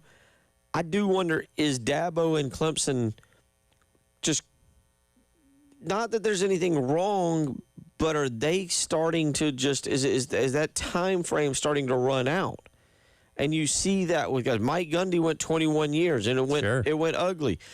Bobby Bowden is the last coach that we saw. Was it Bobby Bowden? I think it was the last coach that we saw that really hung in there, and that ended poorly. Sure.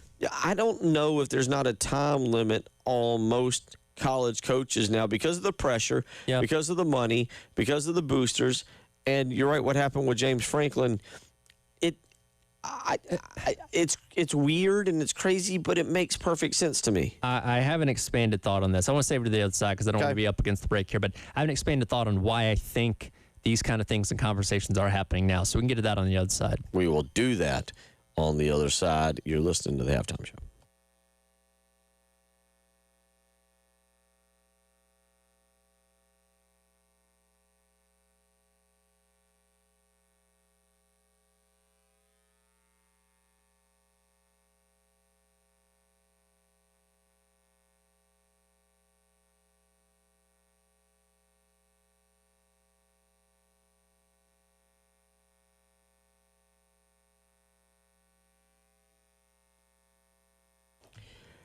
Bill Gunner for the mortgage guru, Jacob Crowder with First Palmetto Bank. Now, First Palmetto Bank, locally owned and operated right here in the Midlands. And why is that important? It means because right now, if you're thinking about purchasing a home or refinancing or looking to build a new home, when you go to the mortgage guru, when you go to Jacob Crowder, he has quick and precise underwriting from local people that can get him the answers that you need.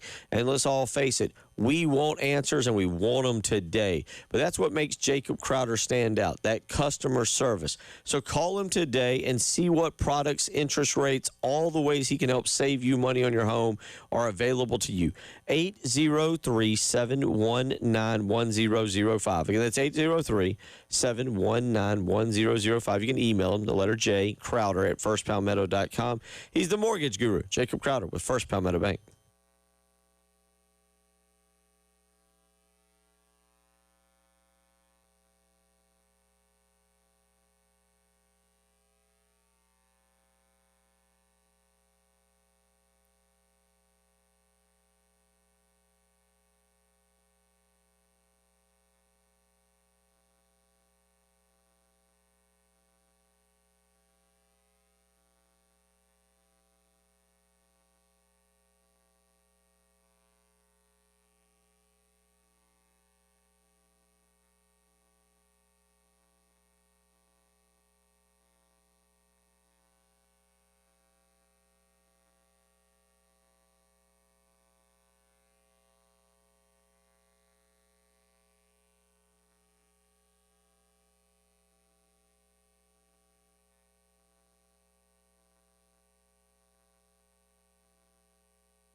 It is 2:34, your official 107.5 The Game time. Of course, don't forget, you can travel all over the state and hear us wherever you want to go. We just talked to a guy in Kansas. Yeah. Well, you can travel all over the country. You just got to go download the 107.5 The Game app.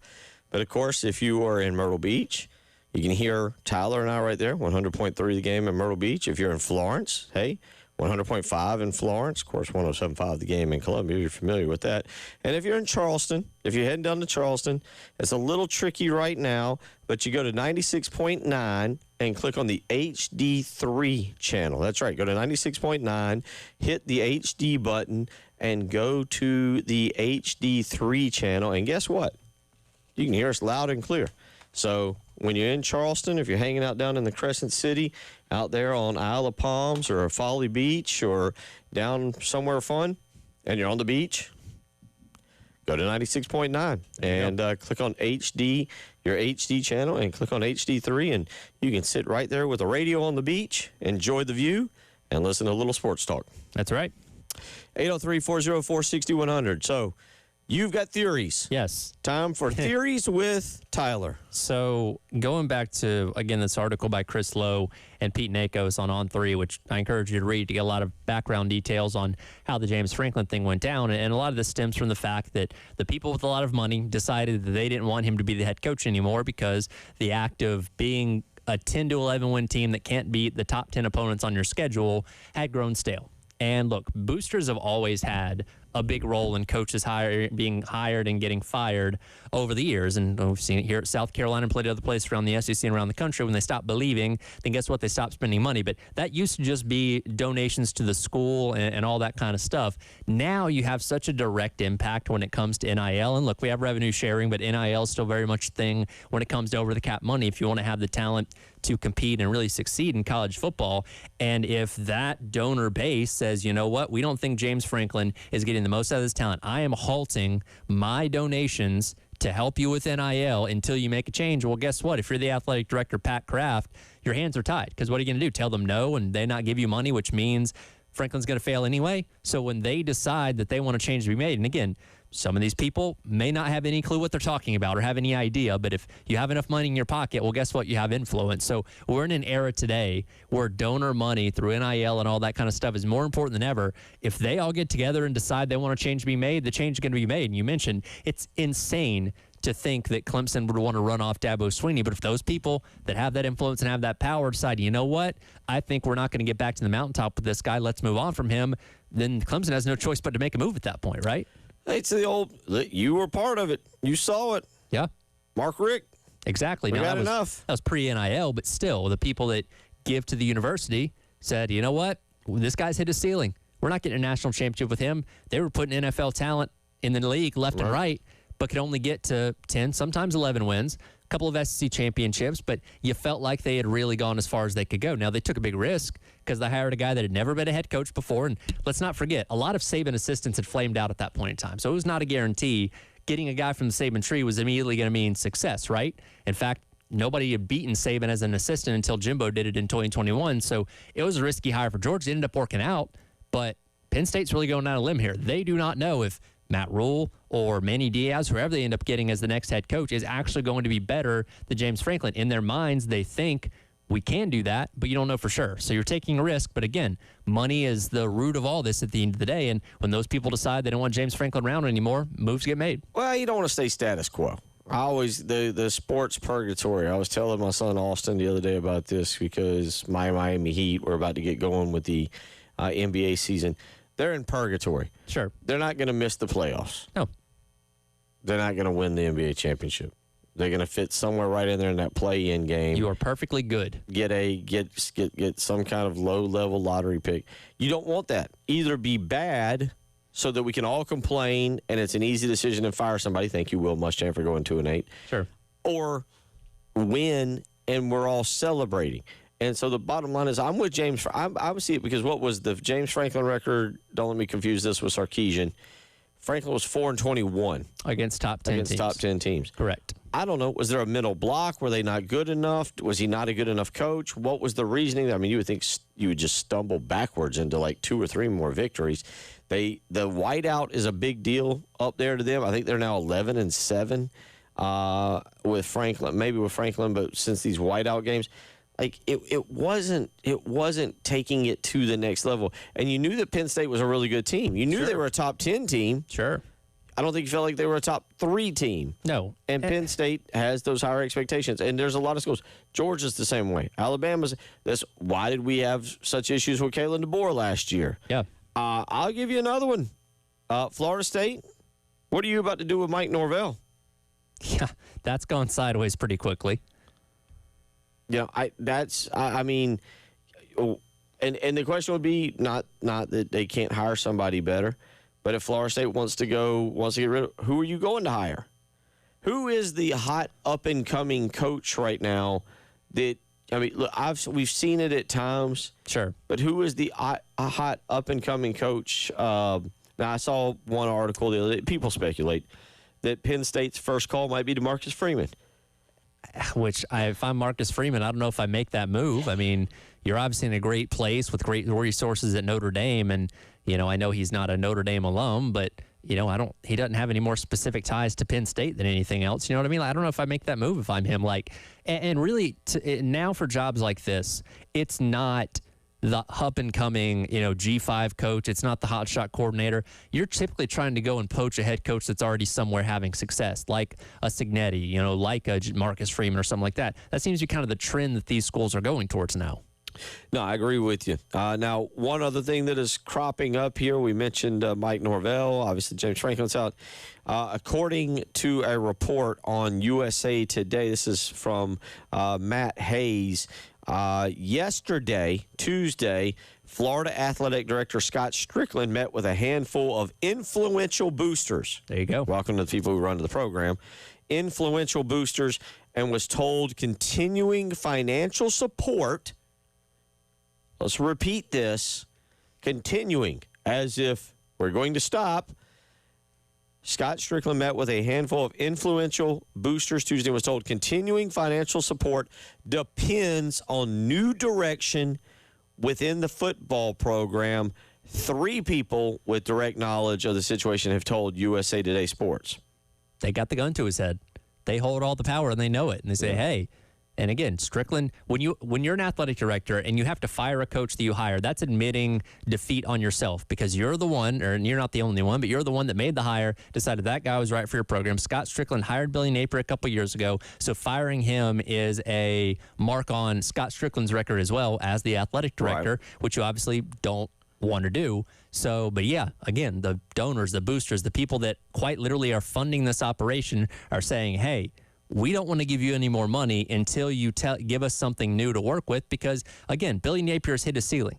They could theoretically win this weekend, win a few more games, and go 6-6 or 7-5 again, but that doesn't tell me that they're going to suddenly turn into a 10-win team because they haven't shown you that ability in now 4 years so far.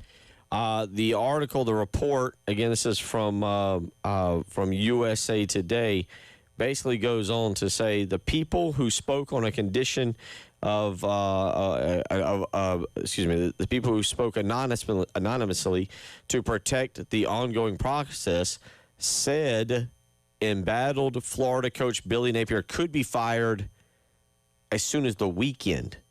And it goes on to say one thing is for certain, Napier will not survive another loss.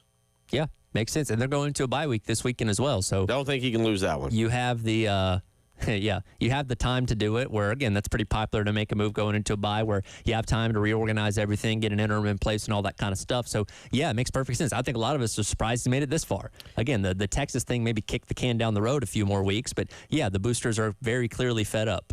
Well, the fear, right, for Florida, the fear is you get the bye week, you're 2-3, but then you get Mississippi State at home. Yes. It's winnable. You get Georgia. Is Georgia in Jacksonville this year? This is the last year in Jacksonville before they trade Tampa and Atlanta. Then you get Kentucky on the road. Should win that. So that's 2 wins, 3 losses. That would get you to 4 wins. I get it. Then you got to pull something out. Mississippi on the road, Tennessee at home, and then Florida State. The worst thing that can happen to Florida is he knocks off Georgia. He knocks off Mississippi. He knocks off Tennessee. And I don't mean all of them consecutively. Sure. I just mean he picks one up and he gets the bowl eligibility or something, and everybody goes, oh, I see a little bit of hope there. Because that's exactly what happened last year. Did enough to keep his job afloat for another year, but you're right back to the same BS that you've been dealing with for the past 3 years when you're talking about the stupid mistakes and just coachable things they're not doing right, which is why they started off the season so poorly. So, yeah, I'm not surprised at all that they're like, all right, it's time to make a move, win or not. 803-404-6100. We'll come back and we will wrap this sucker up. You're listening to the Wednesday edition of the Halftime Show.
Final segment of the show. Anything you've missed, go back to our podcast page. Go to 1075thegame.com. Click on our show, the halftime show, if you're not familiar with that. And you can go to the podcast page. And we got a lot of good stuff. Captain Dave is doing a phenomenal job, absolutely phenomenal job. We have some comments up there about us discussing earlier Lenore Sellers as quarterback. We've got talking a little bit about Patrick DeMarco weighing in early. That was really good. I've put that out on Twitter. If you missed yesterday, Chris Plank with the Sooner Sports Radio Network joined us, and some really good stuff there from earlier in the week. And plus, we've got Mason Zandy from Monday. Oh, my days running together. Monday, 13th. That sounds right. Mason Zandy. So we've had a lot of good content this week. And anything you've missed, and I try to put it back on Twitter, but anything you've missed, please go to 1075thegame.com, click on our show page, the halftime show, and you can listen there so that anything you missed with some really good content, you can go back and catch right there. 803-404-6100, how you can weigh in. So tomorrow we will kind of turn our attention a little bit to really, again, we locked in on this game. We locked in on this game today, and I think we'll do more of it tomorrow because there's just so many storylines. And you can even go back to the fact, Tyler, that Oklahoma comes in with this loss to Texas, and where are they at mentally and how healthy is John Mateer? Yeah, and again, we talked to our guy Chris Plank yesterday, who said he's more of a full go in practice this week compared to last week where he didn't do a whole lot. So seemingly he seems to be in better health. But again, especially when we talk about an injury to a throwing hand, is that something that has a long-term effect, or is it a one-week anomaly in terms of him coming back and trying last week? So we'll see. Obviously, it would benefit South Carolina if he's still not back to full strength, but this can be a big question going into this weekend, and again adds to the belief that there's a pathway for South Carolina to win this game if Mateer is not back at full strength. So yeah, again, and I'll be listen. I'll be interested to see the crowd. I'll be interested to see how you all come out and react and kind of what takes place there on Saturday. The atmosphere, 12:45 kickoff, obviously, and how everybody is early in the game. Because, again, I can see a scenario where it's a little dull and South Carolina comes out flat. Could be sleepy. I can see a scenario where everybody comes out, the caboose gets going, the special guest starter gets going, and everybody's fired up, and South Carolina catches Oklahoma a little off guard. Question, does the celebrity starter actually have that big of an influence on how hyped the crowd is before the game starts? Yes. You think so? Yes. Doesn't carry over. Doesn't carry over, but at least for those first couple minutes. I was not there for the Kentucky game, but obviously Connor Shaw coming out. That was one of the loudest moments I've ever heard in my time being in that stadium. And again, that for the start of the game, I feel like that carried over. Not always going to be the case. Not that they're not excited about whoever it is, but some people pop the crowd a little bit more than others. I don't know if it's feasible because he plays Monday night, and so I don't know how schedules and everything works, but it's an early game. Seattle plays Houston at 10 o'clock on Monday night. Ooh. Can we get a Nick Emmanwori in for official starter? Are the Saints playing this week? In a bye. Do you bring Rattler back? Because, I mean, wouldn't that make all the sense in the world? The Spencer Rattler Bowl? Oh, wow. Are they off? They are not listed as a bye, and my current eyes do not catch them. Oh, yeah, no, they're at the Bears. Dang it. Okay, I was about to say this would have been good. Perfect. Yeah. That would have got people going. That would have got, but maybe a Nick Emmanwori appearance. Again, Seattle plays at 10 o'clock, the doubleheader. Count me in, guys. Listen, again, I've mentioned this transparency because of the health and because of some of the things going on in my life. I have watched a lot more football this past year, these past 8 weeks, than I ever have. Count me in for the doubleheaders on Monday Night Football. I would have loved this week Tampa Bay and Detroit. Or actually, I do love that. Baker Mayfield and Jared Goff. And then Houston, Seattle at 10 o'clock is going to be really good. The NFL, to me, the NFL's coming through this year. It's been fun. A lot of parity, a lot of close games. great stories like Baker Mayfield being maybe your MVP as of right now. So it's been a fun season so far. Got a pretty interesting game tomorrow night on Thursday Night Football, which you can dive into a little bit more. So a good season so far. Yeah, just a few others. Washington, Dallas this coming weekend. Commanders and Cowboys get a little bit of a rivalry there. An old school NFC West rivalry on Sunday night. Your Falcons, Pat DeMarco's Falcons, take on the 49ers as well. That'll be out at Levi Stadium. So it's going to be another fun weekend. And we'll start getting really ready for it. My weekend really starts tomorrow.